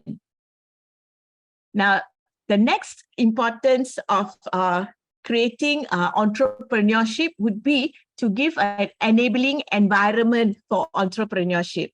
And just now, Prof. Magesh actually said that NFED is a great example because Prof. Dr. Ganesan actually not only supports with his team, mentorship and guidance, but also helps them with funding. So enabling an environment for entrepreneurship is very, very important for the success of not only the idea of entrepreneurship, but also on the how they thrive. They must continue to thrive. Then only it's a success story. And Sony is one success story. Sony is actually Akio Morita is the one of the co-founders. He was working with his family's business, doing sake business and a factory. But he and his friend thought that they must do something more than this. They wanted to be innovative in whatever they did. And they found a company that was actually a radio repair shop. So they both invested in that company. And they decided to actually, radio those days, this is like in the 40s, they were very huge, right? So they were the first person to actually make the transistor radio. So when they made the transistor radio, they actually offered this model and they called it Sony. So they also put a name to it. They built the brand. The brand till today is one of the top brands in the world, right? And this period between 1946 and 58, it was post-war. And people were actually going through severe economic challenges. And they were all really in need of some inspiration, some form of money that can come, right? Because they were all suffering. So they created an entrepreneurship model where people could market their product. And eventually all these people became the Sony outlets as time went by. And Sony continued to actually produce innovative product that people wanted. Okay, so from transistor radio, they went on to do many, many other things you can see here. But one of their other success story was the Sony Walkman.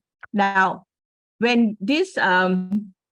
Akio was in US, he actually saw people at the beaches and everything carrying huge radios on their shoulder. And he thought if he could put music in a more convenient way to carry music, people will, there'll be a demand and he will be able to sell a lot. So that's how Sony Walkman started in 79, right? So after Sony Walkman, Steve Jobs was the next person who said he has got millions of songs on the phone and Sony Walkman went out. But that didn't stop Sony, right? Sony is continuing to evolve and they have got a lot of products. They even have invested in movies. So now they have Sony pictures as well, right? So you have to continue to evolve. What we find here in this story is that besides being an entrepreneur, you must be innovative and you must continue to evolve. If you don't evolve and you stand and be happy with what you have, then you are not going to grow. Other people are just going to come and pass you by, and then they will continue to take your success. All right? Kindly excuse me, Mrs. Vimal, due to the time, can you please conclude in a minute? Yes, We sure. have to stick to the itinerary. Thank you. Yes. Sure. Thank So the next role is actually in Africa, where they actually have community supporting waste management. And so you address social and environmental challenges. The other one is empowering people through education. And this is what I do, where I actually empower communities globally. So even like when people are in remote areas, they will get high quality learning at their fingertips. And most importantly, the key takeaway today is to show that entrepreneurship is a powerful tool to create jobs, reduce poverty and inequality, and promote sustainable economic growth, right? So in total, right now, social innovators have improved the lives of 722 million people. And what I'm going to end is by saying you and we can make a difference, because together we are just one drop, but together we are an ocean. And we always underestimate the power of a touch, a kind word, or a listening ear, because all of these little things, also you can impact people around you and have them, you have the potential to turn a life around, right? So thank you so much. Thank you, Mrs. Rani Vimal. Thank you so much. It was a rather beautiful, colorful presentation. So thank you so much. Thank you. Thank you, Madam Ramya.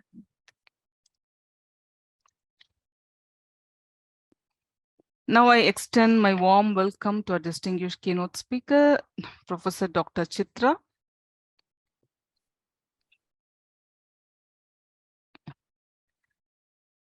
Professor Dr. Chitra has 21 years of academic experience in various reputed engineering institutions in Chennai and 6 years of industry experience. She has worked as head of the department, head of ITS department, and Department of Training, SPOC for association with various MNCs, coordinator for activity-based learning, NBA and NAC coordinator, and research coordinator. She has completed BE from the Bharatidasan University and ME from Jerusalem Engineering College, Chennai, and doctorate from the Anna University, Chennai. She has received the Outstanding Women Educator and Scholar Award from NFED in 2021. She has secured 5th place among the 2,000 plus contestants in the national level DigiGuru contest by ICT Academy for ICT-based lecture session on inference using Bayesian network in 2018. She has received the bronze medal in Inspire faculty from Infosys for the Campus Connect program in 2019. She is an academic council member for various reputed engineering institutions in Chennai. She has organized more than 25 programs for the development of students and staff of different technologies and life skills. She has published more than 30 papers in reputed national and international journals and has 4 Indian patents to her credit. I now invite our distinguished speaker, Professor Dr. Chitra, to deliver the valedictory address. Thank you, Ms. Ramya, for this wonderful introduction.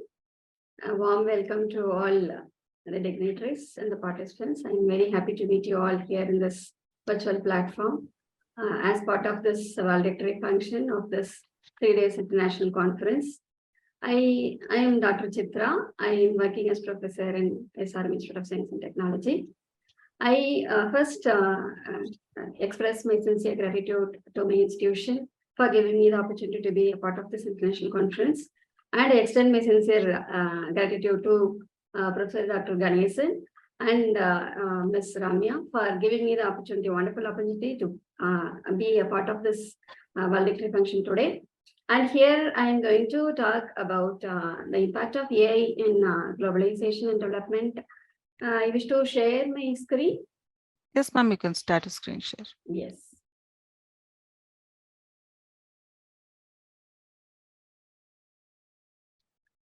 I hope you can see my screen. Yes, it's visible, madam. Yeah, thank you. Right.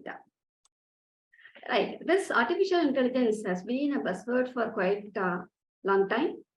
Since my college days in 1988, 80 so, this has been a buzzword, but now we are witnessing the reality of artificial intelligence in various fields, in various verticals. And it is almost all around us. Everywhere, every time, wherever we go, whatever we do, whatever we see, whatever we occur, okay, there we can see the presence of AI in all these places. It is occupying the entire place, entire atmosphere here. And definitely we have to understand, we have to accept. So that our technology and the industries are embracing, as correctly mentioned by Dr. Magesh, and our industries have started embracing the AI technology in almost various verticals, right from your supply chain to various customer relationship management, everything in all the places. And let us now try to explore the various impact that AI is going to have as part of globalization and development.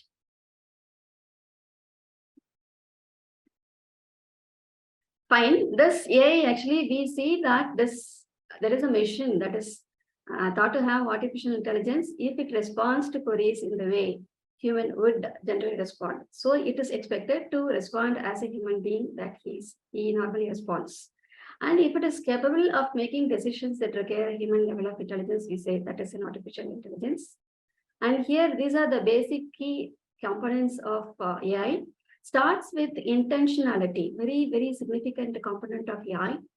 AI does the complete analysis with the intention, the correct intention. The intention is given, this is to be optimized, and this is to be done, and the complete scenario is given. And according to the task, the AI does the job. So this requires understanding the query and process to determine the answer. This combined data from different resources, which is actually really, really fantastic, wonderful job done by AI technology.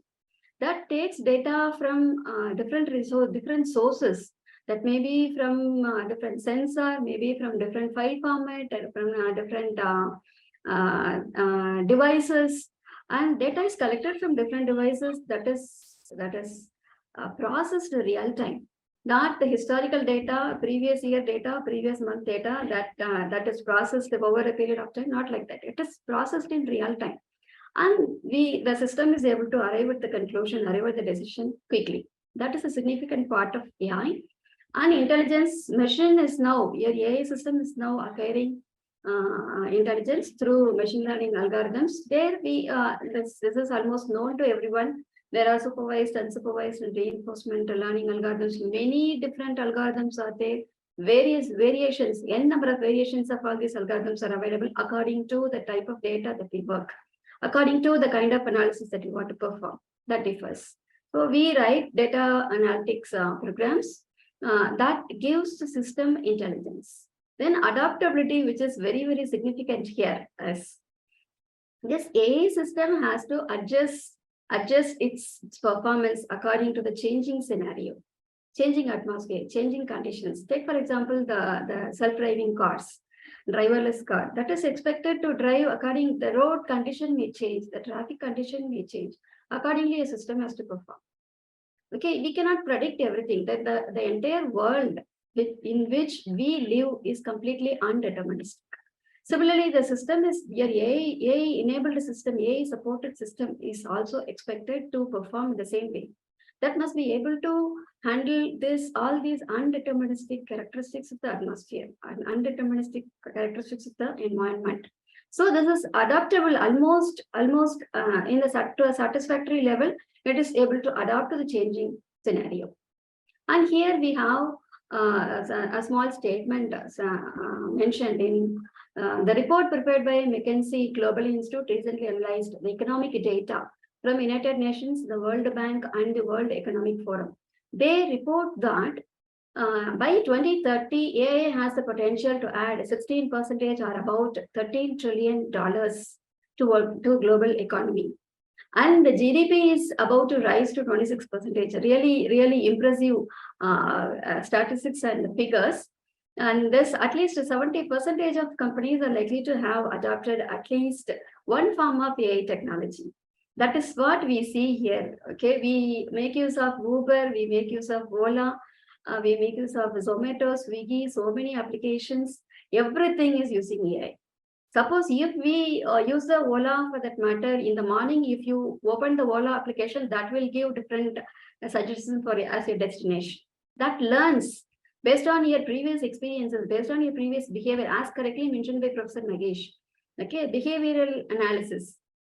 And in the evening, if you open the same application in the evening, that will give different suggestions as your destination. So almost 70% of companies have started using AI technology. They are embracing, and this actually is helpful in crossing the borders of the country so that the trade can expand across the borders of the country. So by 2025, it is expected that there are going to be more than 100 billion connected devices. So that every one person, one of us is going to be connected with 14 different devices. And these 14 different devices will be generating a lot of data, will be capturing a lot of data, right? So these devices are going to generate data, capture data, what we do, what we eat, where we go, with whom we go. Normally during this time, this period, what do we eat? In this season, what do we eat? That is all captured, right? So this actually this data is correctly processed, and that data is actually helpful in making the business more profitable. That actually helps in expanding the business, expanding across the borders of the country. And this will create a revenue of approximately $10 trillion. This is published in the journal, in the report. And here we have three major contributions highlighted here: increasing productivity and trade opportunities because of this macroeconomic effect. Since with the AI-enabled industries are now moving towards this smart manufacturing. And because of this smart manufacturing, this productivity increases. And the increase in productivity will definitely lead for economic growth. And this is helpful for international trade. Then better management of complex production. People can sit in a single place, they can manage their world business. They may be having business units in different part of the world. There they can have the warehouses in different places. You can understand the consumer behavior in different country, different region, and accordingly you can improvise your business. Then expansion of digital platform, as I mentioned earlier, this trade via digital platform is improving. People, the manufacturing can happen in any part of the world, and the customer, the consumer may be there in any other part of the world, right? So through digital platform, we are now connecting this production and this manufacturer to that particular consumer or customer, right? So through digital platform, now the business is expanding, right? So here, these are the opportunities available for the businesses to grow or to expand globally. 97% of small businesses are adopting AI technology, and they are now able to export through eBay application. Accurate translation service, this is a wonderful service supported by AI. And in this case, actually, on the go, as we talk, that speech, whatever you write, that can be translated into any language. We have a lot of translators available, AI-enabled translators. This is very much helpful for very many number of businesses. Actually, in the earlier days, the language has been a large barrier for crossing the boundary of different regions, maybe in different states in India, maybe across countries. But now that is also removed. That is also addressed by AI technology. So here you can perform, you can do all your negotiation, all this dialogue can happen using this translation applications.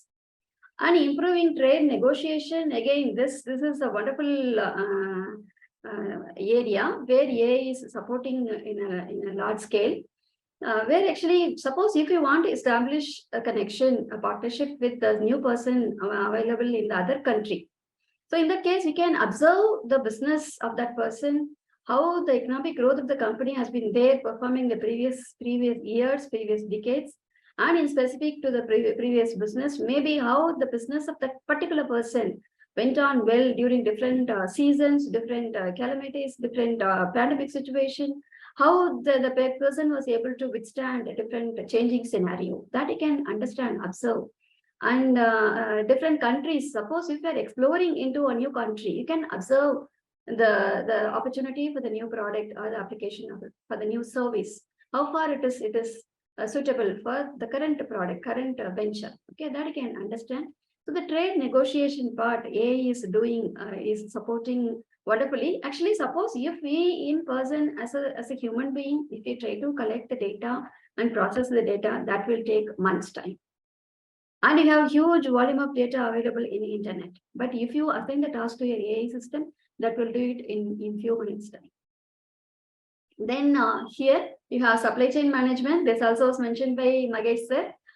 Supply chain management, it is not necessary now to manufacture a lot of products, keep all the products in stock, not necessary. According to the predicted demand, okay, for the future season, predicted demand, we can improvise, we can increase the production, we can decrease the production. And suppose if the manufacturing unit is integrated with the AI technology, the complete manufacturing, if it is integrated with AI, then this predicted information, this AI application will communicate to the manufacturing unit. So that can be fine-tuned in no time. Okay, so the prediction can happen at any time, can gradually do this. Then as per the prediction, then all this manufacturing can be fine-tuned. It's not necessary to invest money unnecessarily in the products that is not in need. So you have to observe the need, and that can be predicted by your AI system. Suppose if you throw the data of the people's buying behavior, purchase behavior in the previous 10 years time, 15 years time to your AI application, that will get you the report of the people's interest, people's purchase behavior in different region, different season, kind of thing. Okay, so based on that, we can improvise, we can change the manufacturing or the production chain. Then automating routine tasks, this has been there in practice for quite a long time. Lot of work are being done routine every day in many industries where the human intervention is very less. So in those cases, if you deploy some AI automated system, that will do this job for you on behalf of the person. And suppose if some human intervention is required, that AI system is capable enough, that will notify you. Then increase the efficiency and accuracy. Definitely the AI system will be able to produce, will be able to do the same job with the same precision and accuracy in the same way till it is terminated. Okay, suppose if it is assigned to produce some particular device, okay, that will continue to do the same way till it is terminated, till it is stopped. Okay, so this is done in a good way, in a better way. This does not become tired. Okay, so the computation, data entry, and analysis report, that is very significant part where AI contributes more. Okay, this strategic business planners, strategic decision makers, they need a lot of data to be analyzed. They require a lot of data to be analyzed, and based on the report only, they can further plan. They can plan for their future. They can plan for the future expansion or new business opportunities. So this analysis can be done by your AI system in faster way, quicker, plus multi-dimensional analysis. Suppose if the report is prepared by some human expert with some angle, from some perspective, the expert will be preparing the report.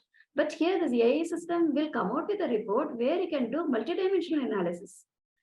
In different dimensions, you can perform analysis, you can come out with a lot of insights, and that will be helpful for the business strategic business decision makers to identify the business opportunities and for expansion as well as new businesses.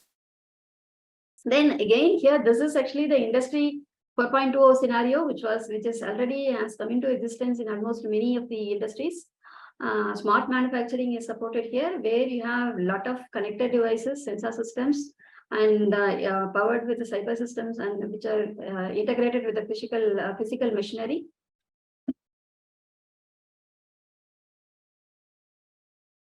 Is my screen visible?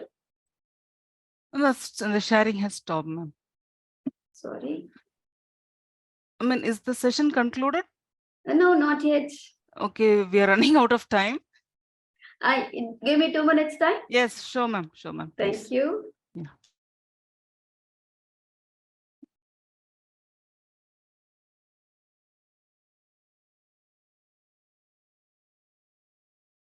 Okay, one thing is, AI has come into existence. Actually, this has been a theory for quite a long time. And there has been a buzzword about whether this AI is going to make this thing, that thing. and it is going to, people are going to lose job like that. I'm not able to share my screen, so I just continue for 2 more minutes. Fine.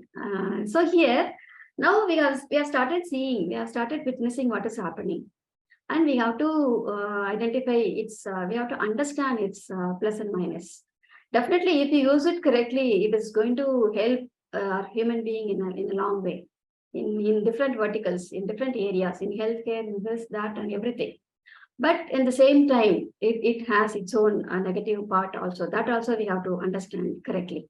And that need to be addressed by the strategic business people, as well as the strategic decision makers available in the government sector also. As mentioned by our previous speakers, security. Security is a big concern. Then the law is a big concern. Security, again, we are throwing a lot of data, and a lot of data are being captured knowingly or unknowingly from each of the people whoever is using different electronic gadgets. And we have to be careful enough in providing data to different people. And whenever this comes into the industry part, there the people have to be very particular about implementing the ethical part of this business. Okay, otherwise the complete AI may take a different role, which may be create a negative impact to the entire human as well as the livelihood of the entire world. Okay, so let us use it wisely. It is a good thing. People have done a lot of research in this, and they have come out with wonderful ideas how this can be implemented in industry, in healthcare, in automation industry, in automobile industry, in your rocket launching, and in any area for that matter, you name it, there you have AI today. And in all those areas, we are using AI, but let us use it wisely, and the security part of it need to be taken care by all the stakeholders. All the stakeholders, whoever is developing, whoever is implementing, whoever is using, all the stakeholders have to come in consensus to use it in the correct way, in the wise way. That is what I want to mention here in this forum. And it is really a great opportunity for me to share my insights. I have been teaching this artificial intelligence to my students for the past 6 years. Around some 7-8 times I've handled this subject. It's quite interesting to address August gathering today in this international conference. And thanks to the NFED team for giving me the opportunity. Thanks to all. Congratulations to the NFED team for this wonderful, very sincerely committed organization conducting of this international conference. Thank you all. Thank you, ma'am. Thank you so much for the address.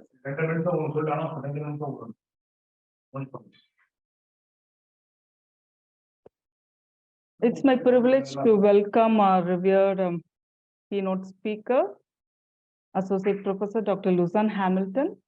Dr. Hamilton is associated with the Department of Business Management, the School of Management Sciences at Northwest University, South Africa, since 2011. She has been involved with various undergraduate and postgraduate modules during her 17-year academic career. Her areas of expertise are business management and entrepreneurship. She has earned a doctorate from Northwest University, South Africa, with a special focus on female entrepreneurship. She did a comparative study between South Africa and the Netherlands in her thesis.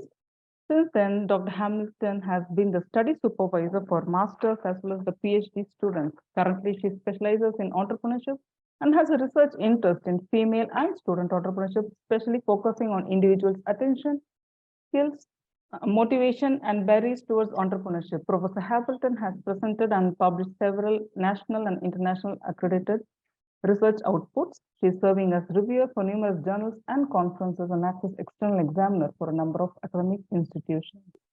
I now invite the distinguished speaker, Associate Professor Dr. Hamilton, to deliver the valedictory address. And I request the speakers to kindly complete your sessions within 10 minutes. Thank you so much. Thank you so much for the introduction. Good evening, ladies and gentlemen, Prof. Ganesan. Madam, it's still afternoon here in South Africa, so a warm welcome here from a sunny South Africa. I'm also going to share my screen.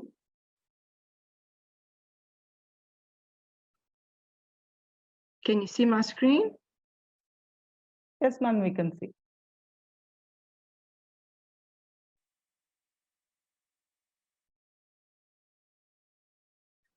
Okay, like I said, warm welcome. I'm going to do a short presentation on entrepreneurial intention amongst young female entrepreneurs. It's also a field of interest, so it's close to my heart, and I would really like to share it with other researchers and entrepreneurs as well. So the main focus here is on young females, and I just want to give a little bit of introduction on why we are so focused on females. Sorry, I just want to move this a bit.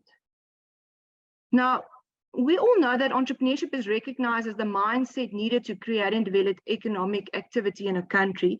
And we can do that, or entrepreneurs do that through risk-taking, creativity, and innovation. Entrepreneurship is also considered as a vital driving force for stimulating economic growth, economic competitiveness, and creating employment.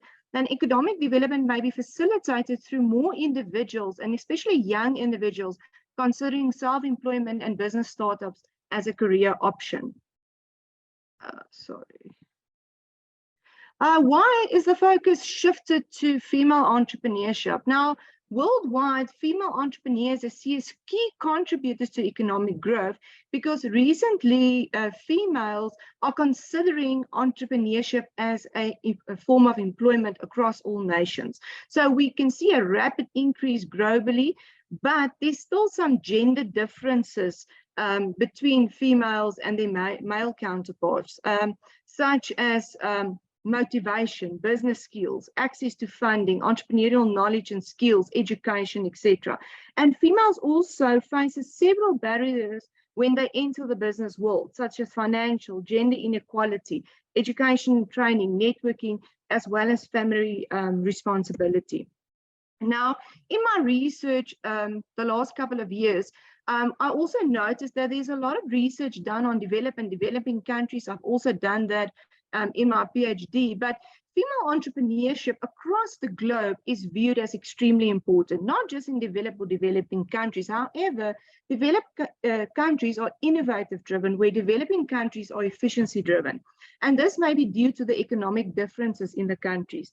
And what I also noticed is that there's a slow growth of female entrepreneurs in developing and underdeveloped countries. And reasons for that is lack of entrepreneurial competencies, education and training, access to capital and technology, and as well as social economic problems such as high unemployment, poverty, and crime. So if we look at the literature and we also look at previous research, we'll see that the focus is on females, but it's also moving towards the youth females, because research show that if we want to build a robust economy, we need to motivate young females to be entrepreneurial. And now we ask the question, but how are we going to do that? And we can do that through entrepreneurial awareness, because the more aware these females get of entrepreneurship, we'll have employment and growth in the economy, we'll have financial stability, and then as your country, if it's India or South Africa or whichever country, we can contribute to the development of the world economy. But like I said, as females, there's unique challenges when entering the work environment. Poor economic conditions, unemployment, just to mention a few. So now the question is, but how can we promote the concept of entrepreneurship to these young individuals? Now, if we dig a little bit deeper into research, we'll see that entrepreneurial intention, and that is my focus and my field of interest, plays a huge role in the process of entrepreneurship. Now, what is meant by intention? Intention defines an individual's interest to start and operate a business. It is the starting point that leads to business startup.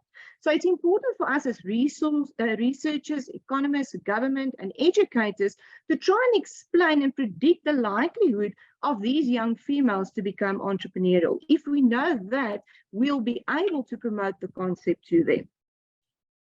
So while I was busy doing research since 2015, I came across a lot of models, and all these models gives us an insight into the possible determinants of entrepreneurial intention.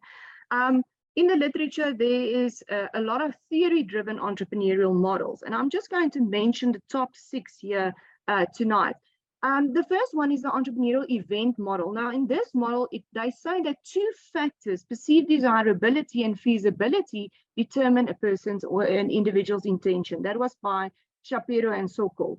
Then entrepreneurial attitude and orientation models say that someone's thought, feeling, and behavior predict their attitude or their intention. Then we get the theory of planned behavior. And with this one, they say that behavior requires planning that may be predicted by intention to adopt a certain behavior. We also get the intentional basic model. This one assesses the relationship between entrepreneurial intentions and attitude. And then the second last one is the entrepreneurial potential model. So before entrepreneurship can take place, there must be an entrepreneurial potential from the females. And then the last one is the Davison model. He believes that psychological factors influence entrepreneurial intention.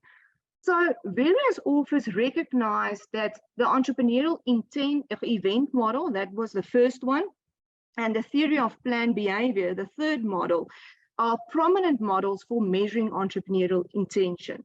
So I've used these two models as a basis for examining entrepreneurial intention amongst young females. And then while I was busy examining this, I came across various factors that can serve as a background for entrepreneurial intention. And then I proposed the following model.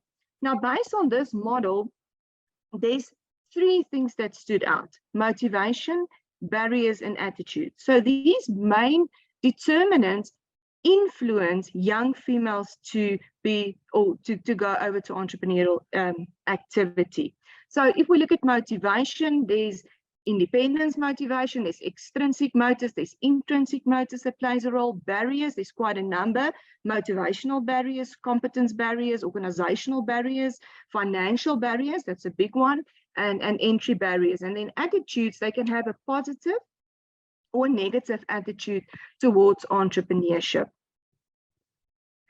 Now, I'm going to be very short, madam. So in my conclusion, entrepreneurship is vital for economic development of any country, developed or developing countries. So to promote entrepreneurship to young females, we need, or to ensure that we have a positive growth and job creation in a country, we need to be able to promote entrepreneurship to them. Now, with all these models provided by literature and the one that I propose, this can assist researchers in any country, educators, government, and marketers to understand female intention towards entrepreneurship and how we can promote and market the concept of entrepreneurship to them, or even different segments of the population.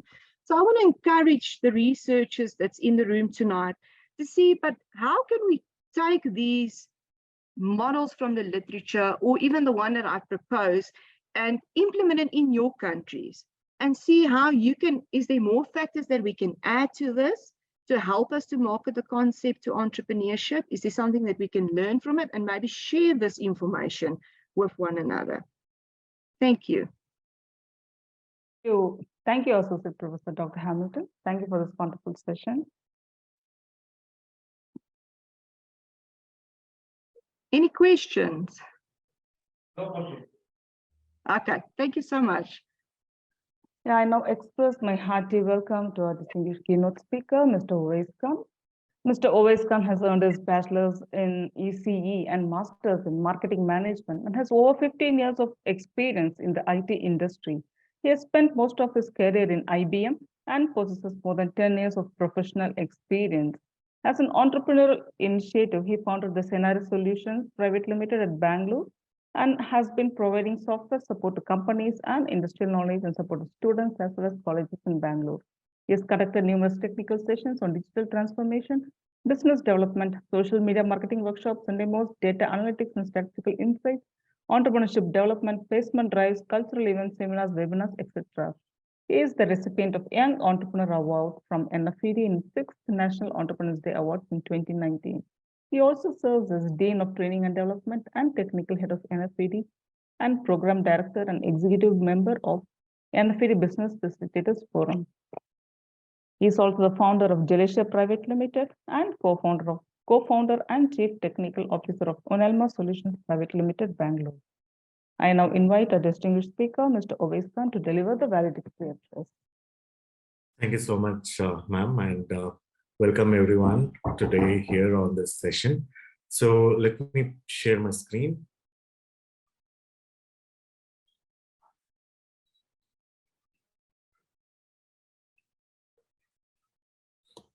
Just a moment.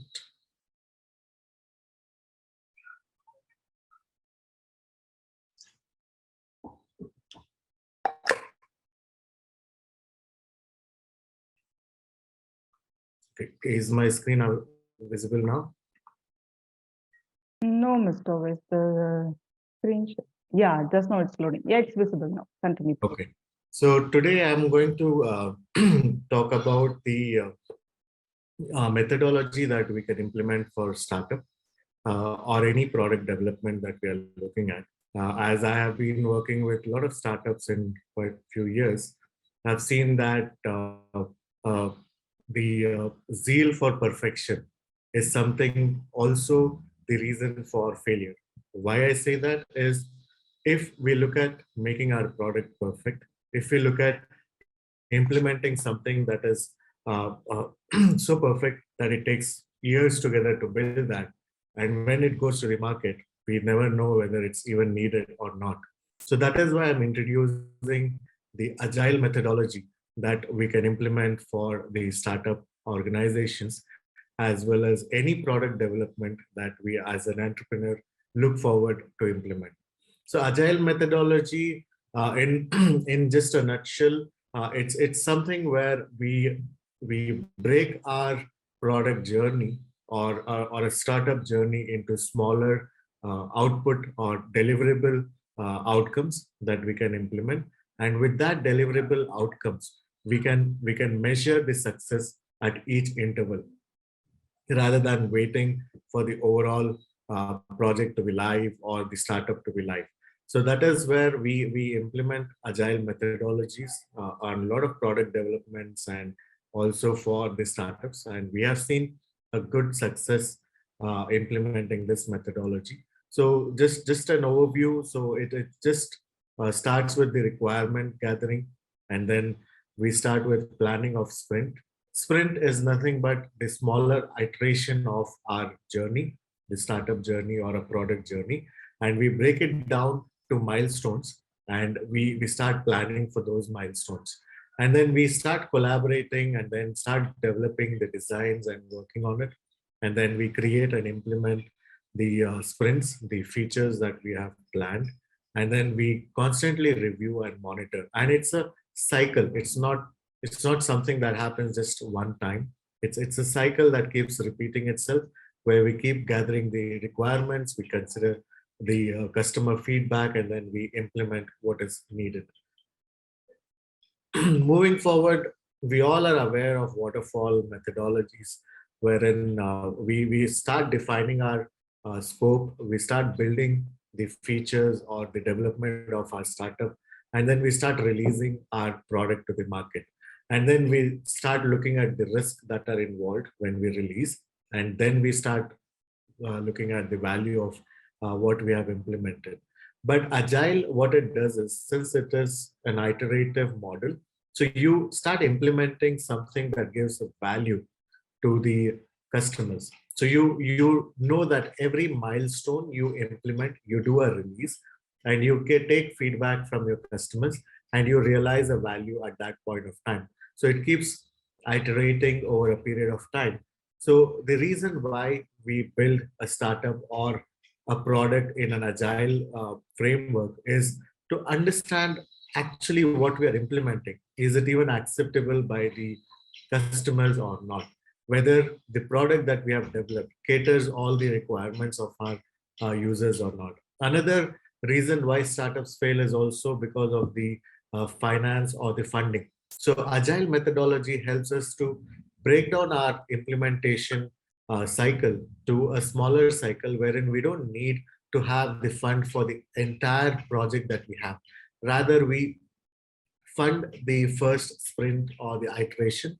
We call it as part of the proof of concept or MVP, which is minimum viable product. So we only fund for that minimal viable product, and then we start realizing the return on investment with that model, and then start investing from the profits that the team receive, or even the team can go for the next series of funding from angel investors or venture capitalists. So that is how the agile methodology has helped the startup entrepreneurs.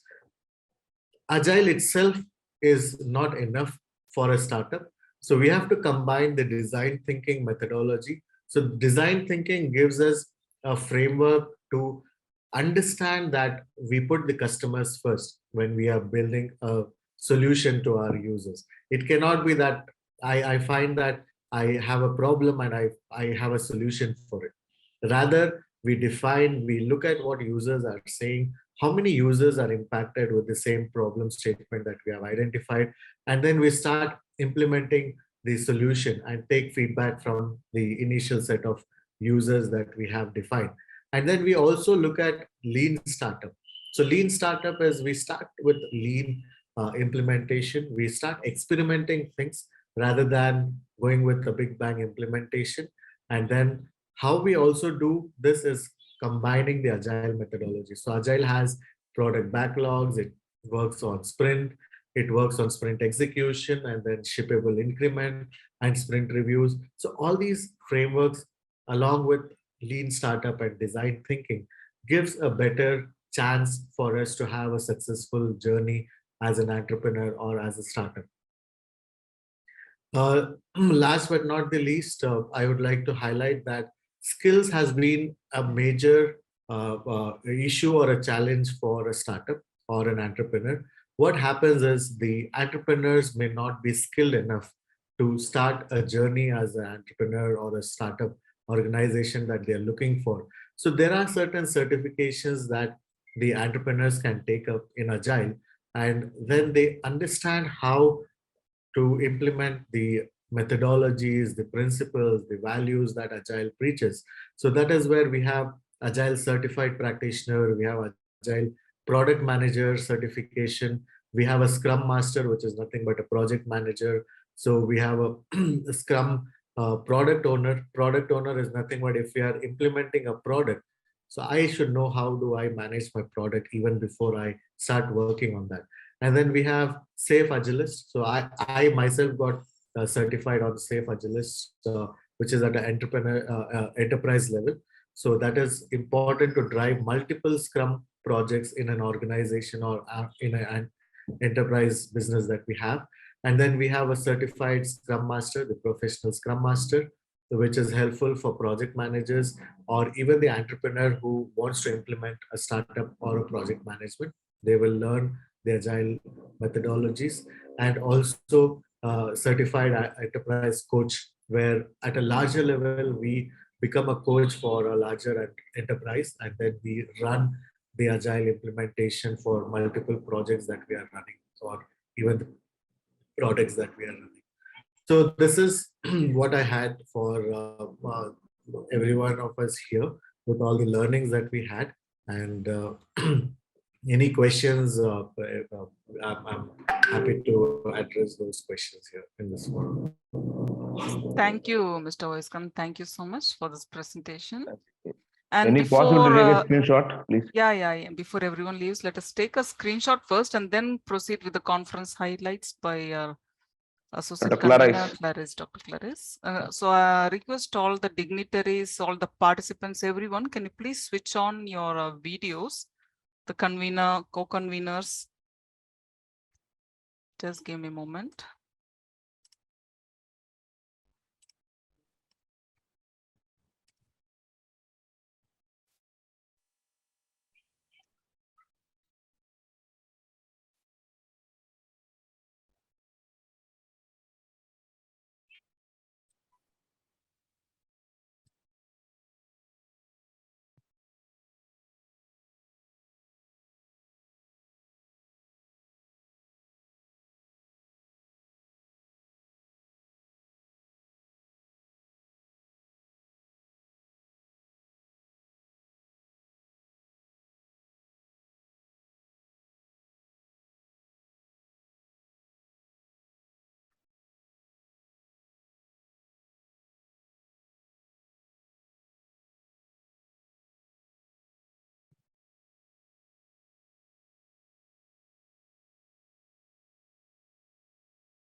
Yes, thank you. Thank you, everyone.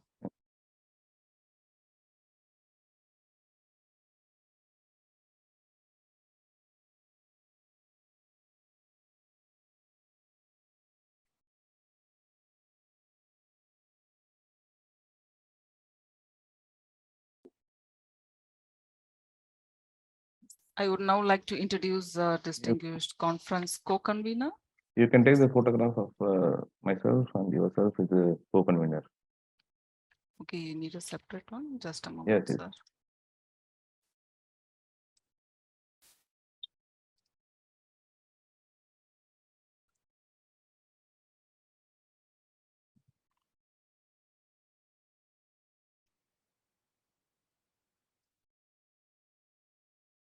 Yeah. I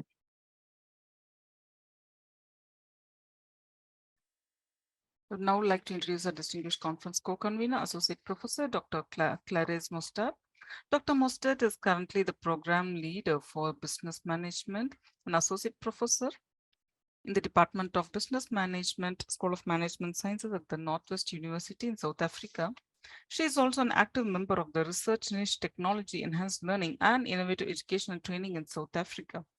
Dr. Mostert received a Teaching Excellence Award in 2018, and in the same year, she received nomination for the Distinguished Teaching Excellence Award. She is passionate about innovative teaching and learning practices and integration of technology in higher education teaching and learning strategies. Her research interests include student entrepreneurship, online business, and social media marketing. She has attended numerous international conferences and participates in a number of peer-reviewed processes for both accredited journals, national and international conferences. She is the associate editor for South African Journal of Economic and Management Sciences and subject chair for business management for the Social Sciences International Research Conference in 2021. I now invite our conference co-convener, Associate Professor Dr. Clarice, to deliver the conference highlights. Thank you very much. Thank you very much also to Professor Dr. Ghani-san, and ladies and gentlemen, it's an honor to be presenting the conference highlights of the ICRIC 2023. So I want to start with wishing you all a pleasant evening. The three-day international conference on research, innovation, and challenges has completed numerous deliberations in terms of keynote address, paper presentations, and participation across the globe. I intend to place the conference highlights as per the will of conference chair and chief patron, KVJ Professor Dr. R. Ghani-san, who is the founder and chairman of the National Foundation for Entrepreneurship Development, Tamil Nadu. This three-day international conference has exhibited 14 keynote addresses delivered by keynote speakers from the United States of America, Malaysia, Oman, Bangladesh, South Africa, Nigeria, and from various states of India, namely Tamil Nadu, Karnataka, Punjab, and Gujarat, respectively. Another important highlight of the conference is that it has given enormous importance to women academics, which includes the conference director, conference convener, conference co-conveners, conference organizing secretaries, conference committee members, and conference session chairs, wherein women constitute the maximum numbers. Also, the majority of participation to our ICRIC 2023 are from women. This indicates that the National Foundation for Entrepreneurship Development, Coimbatore, Tamil Nadu, has been empowering women at all spheres and regards them as a potential force for nation building and global socio-economic transformation. There are three main tracks in this international conference, namely science, engineering, and technology, management, innovation, and entrepreneurship, and arts and humanities. And there are 27 streams under these tracks. Under the first track, there are 15 streams, namely physics, chemistry, mathematics, botany, zoology, biotechnology, medicine, pharmacology, IT, CSE, ECE, EEE, earth sciences, geotechnology, and computer applications, wherein it included 64 paper presentations. Under the MEI track, there are 7 streams, including general management, organizational behavior, human resource management, entrepreneurship development, marketing, finance, and commerce, wherein it included 40 paper presentations. And under the last track, there are 5 streams, namely history, geology, education, fashion design, and literature, wherein the track of arts and humanities included 38 paper presentations. There are 142 presentations that have been scheduled across 10 parallel tracks distributed amongst 20 paper presentation sessions, which are chaired and moderated by 22 session chairs from India and abroad. The session chairs are from Tamil Nadu, Puducherry, Andhra Pradesh, Karnataka, Punjab, Haryana, Chandigarh, Uttar Pradesh, Manipur, and Sweden, respectively. The e-proceedings have covered 100 abstract submissions across the world. A total of 117 online paper presentations have been completed, covering 82.39%, which is one of the remarkable achievements and indomitable accomplishments of our 3-day international conference, the ICRIC 2023. A total of 226 registered participants across 21 states and 4 union territories, constituting 69.44% of India's academic participation in this international conference. Also, 8 countries, namely the United States of America, Sweden, Malaysia, Oman, Nepal, Bangladesh, South Africa, and Nigeria have participated in this international conference. The research presentations have provided all of us with adequate knowledge, sharing, and intellectual enlightenment. The keynotes by various national and international speakers have highlighted on technology innovation, digital transformation, scientific promulgation, entrepreneurship development, biotechnological applications, pharmacology practices, botanical research perspectives, artificial intelligence, energy management, educational transition, business development, and more. I am sure the scientific inventions, technological innovations, management process, artistic approaches, research insights, and humanistic views discussed in this ICRIC 2023 have been truly intellectual and indispensable to the global community for sustenance and growth. This knowledge sharing platform paves the way for a holistic transformation in our research innovation endeavors. Also, the ICRIC 2023 has researched all of us to enrich our research potential, and its promulgation through righteous research contributions towards achieving overall socioeconomic growth and sustenance of our nation and across the globe. My hearty congratulations goes out to our conference director, Mrs. Ramya Kandawal, for her exorbitant efforts and meticulously conducting and successfully hosting this 3-day ICRIC 2023. My sincere thanks to Deputy Technical Head, Mr. Yasvin Kumar, for his impeccable support to this virtual conference to become a grand success. And then my best wishes to all the keynote speakers, session chairs, conference convener, the conference co-conveners, organizing secretaries, organizing committee members, the paper authors, and presenters and participants of this excellent international conference. I thank you and may God bless you all. Thank you, Dr. Clarice. Thank you so much for the elaborate excerpts. Would the conference chair add on to this? Yeah, no, nothing to add. What is to add? Okay. I think she has completed everything. Okay. So that's good. Thank you, Dr. Professor Clarice, for this wonderful highlights. Thank you so much. We may now request a few participants to share their memories about the international conference. Maybe you can complete it within 2-3 minutes if anyone is willing to share. Participants can unmute themselves. Can share your memories. Madam, myself, Dr. Gomati Swaminathan from JSS College of Pharmacy. Yes, ma'am. Really, in the session was so good, madam. On behalf of JSS College of Pharmacy, UT, we thank the organizers because all the sessions are eye-opening sessions, and thank you so much, madam. Thank you. Thank you, Dr. Gomati.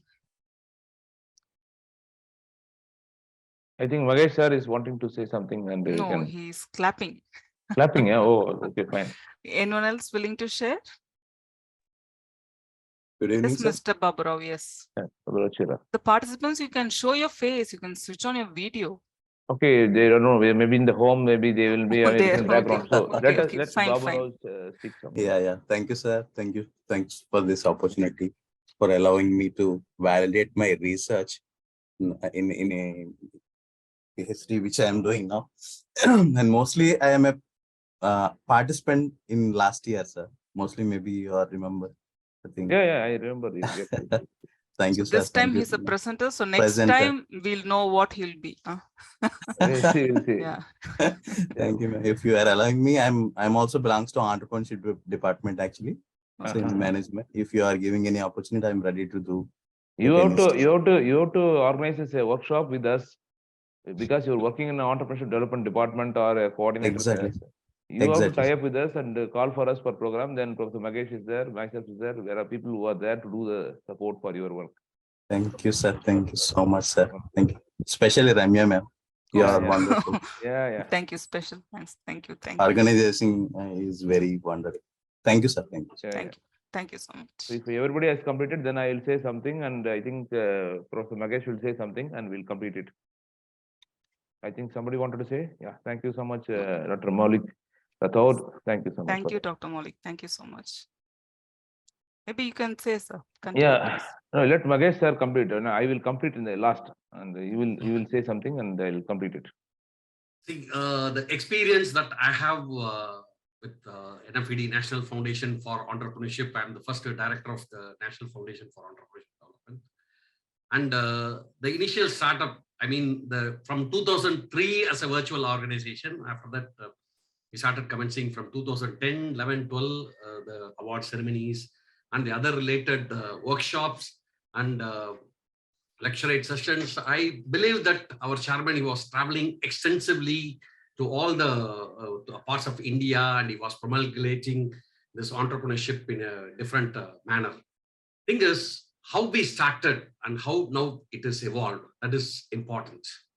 I have seen number of organizations, they start up in a different manner. Initial startup may be good, but in due course of time, whether during the period of time, whether they are maintaining the status quo, whether they are maintaining the precision, perfection, that is what we are expecting from the organization. So for the past, I think more than a decade, NFED is meticulously following the perfection, the style, the timing, the organization, the way, the manner of conducting the conference. Our chairman is always a beacon light for the future ascendant. Somebody wants to conduct such kind of a program in a perfect manner. He will organize it as we expect. And most probably it is very difficult. See, I believe that some of the organizations and the conference chairs, they accept papers as like that. NFED, we never accept papers just like that. In NFED, we have certain conditions where we check for the plagiarism, we check for the authenticity, and whether there is a need for the research or the related things. And based on that only, even the papers are published. So that's how we deal with.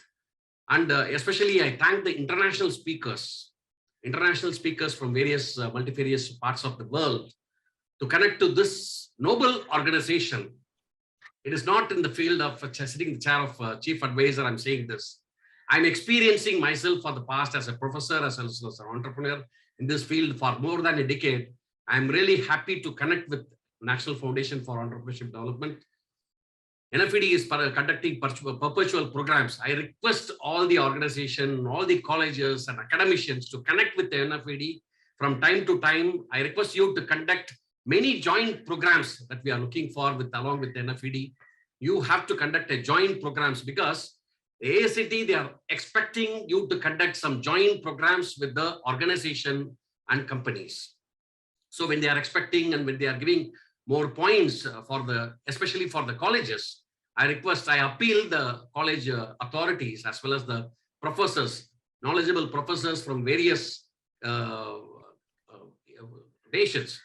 various organizations, various colleges to come forward and to join hands with NFED in future to conduct similar programs. Thank you. Thank you, sir. Thank you so much. Thank you so much, sir. Thank you. Excellent. I will conclude now with my own remark. The conference is meant for research, innovations, challenges. The concept is to conduct a research in a disciplined way. That is the first and foremost yardstick of anything.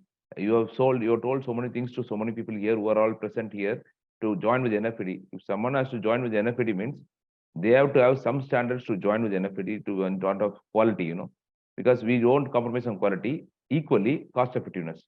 Because you can see the conference here as an advisor, as a professor also, that you are in all the verticals. So whatever I say that is applicable to you, so that you see the verticals and different verticals you are there working in many of the organizations. They'll charge very high and they create a problem to the people and the quality will not be there. So we keep a motto of NFED is, you also know it because you're traveling with this for more than 13, 14 years, you know that cost effectiveness of a program can happen like this in the online also. And we are going to give a chance to all the noble presentations who are all interested in presenting. There are a lot of presentations there. You can say 100 conference proceedings, abstract proceedings were there means equally 42 presentations were also there. Not abstract proceedings, they are getting a chance to be in the platform and they are also having the deliberations here. Of course, we covered 117 presentations. Unfortunately, some of the presentations we cannot take because they are coming in beyond the slot. That is what. When they come beyond the slot, we are not accommodating them. That's very important because the chairs cannot wait. We are respecting the chairs and the academicians and also the industrial experts like you who are all spending the time in the last 1 hour. You are all here. And we should also value the time of others. So that is one thing which NFED is wanting to do a research on dedicated devotion and to bring in an entrepreneurial cult across the globe. So for those two things only we are fighting, and these are the two spots in NFED also. You can see that the emblem of NFED is containing two spots. One is societal resistance, another one is economic resistance. So both will not happen until you submit yourself with a dedicated devotion on anything what you do, more precisely on the research area. So I hope that all the people have been enjoying this conference, and we wish you all success in your academic walks of life and entrepreneurial walks of life. And may God bless you all. Jai Hind. Thank you, Professor. Thank you so much. So we have now come to the end of a 3-day international conference on research, innovations and challenges created and powered by Center for Research and Training, National Foundation for Entrepreneurship Development. So on behalf of the Presidium of NFED, I express my sincere thanks to our conference chair and chief patron, Honorable Chairman Karmavir Jyoti, Professor Dr. R. Ganesan, for successfully organizing and hosting this international conference. I wholeheartedly thank the conference convener, Professor Dr. R. Rajeshwari, and conference co-conveners, Professor Dr. V. Sunita, Associate Professor Dr. Kiran Lata, Professor Dr. Isha Jain, and Associate Professor Dr. Clarice for their efforts and contribution to this 3-day international conference. I express my hearty thanks to all the honorable international keynote speakers, Professor Dr. Nazrul Islam, Professor Dr. Patrick, Associate Professor Dr. Arabi, Dr. Baby Sam Samuel for their august presence and enthralling keynote deliverance. I also heartily thank the revered national keynote speakers, Professor Dr. Dinesh Avasti, Professor Dr. Vandana Gupta, Ms. Renisha Winston, Associate Professor Dr. K. Vijaya, Assistant Professor Dr. Kalaivani for the benign presence and enlivening keynote address. I also express my sincere thanks to the distinguished valedictory speakers present here, Professor S. Magesh, Ms. Devika Rani Vemmal, Professor Dr. P. Chitra, Associate Professor Dr. Luzan Hamilton, and Mr. Owais Khan for their esteemed presence and exuberant valedictory address. I extend my profound gratitude to all the session chairs from different states of India for the invaluable time and scholarly services. I also express my sincere thanks to the organizing secretaries and organizing committee members and facilitators of NFED for their continuous support in successfully conducting this 3-day international conference. Also, my heartfelt thanks to all the participants and paper presenters for their active participation. Thank you, everyone. Now let us all rise for the national anthem.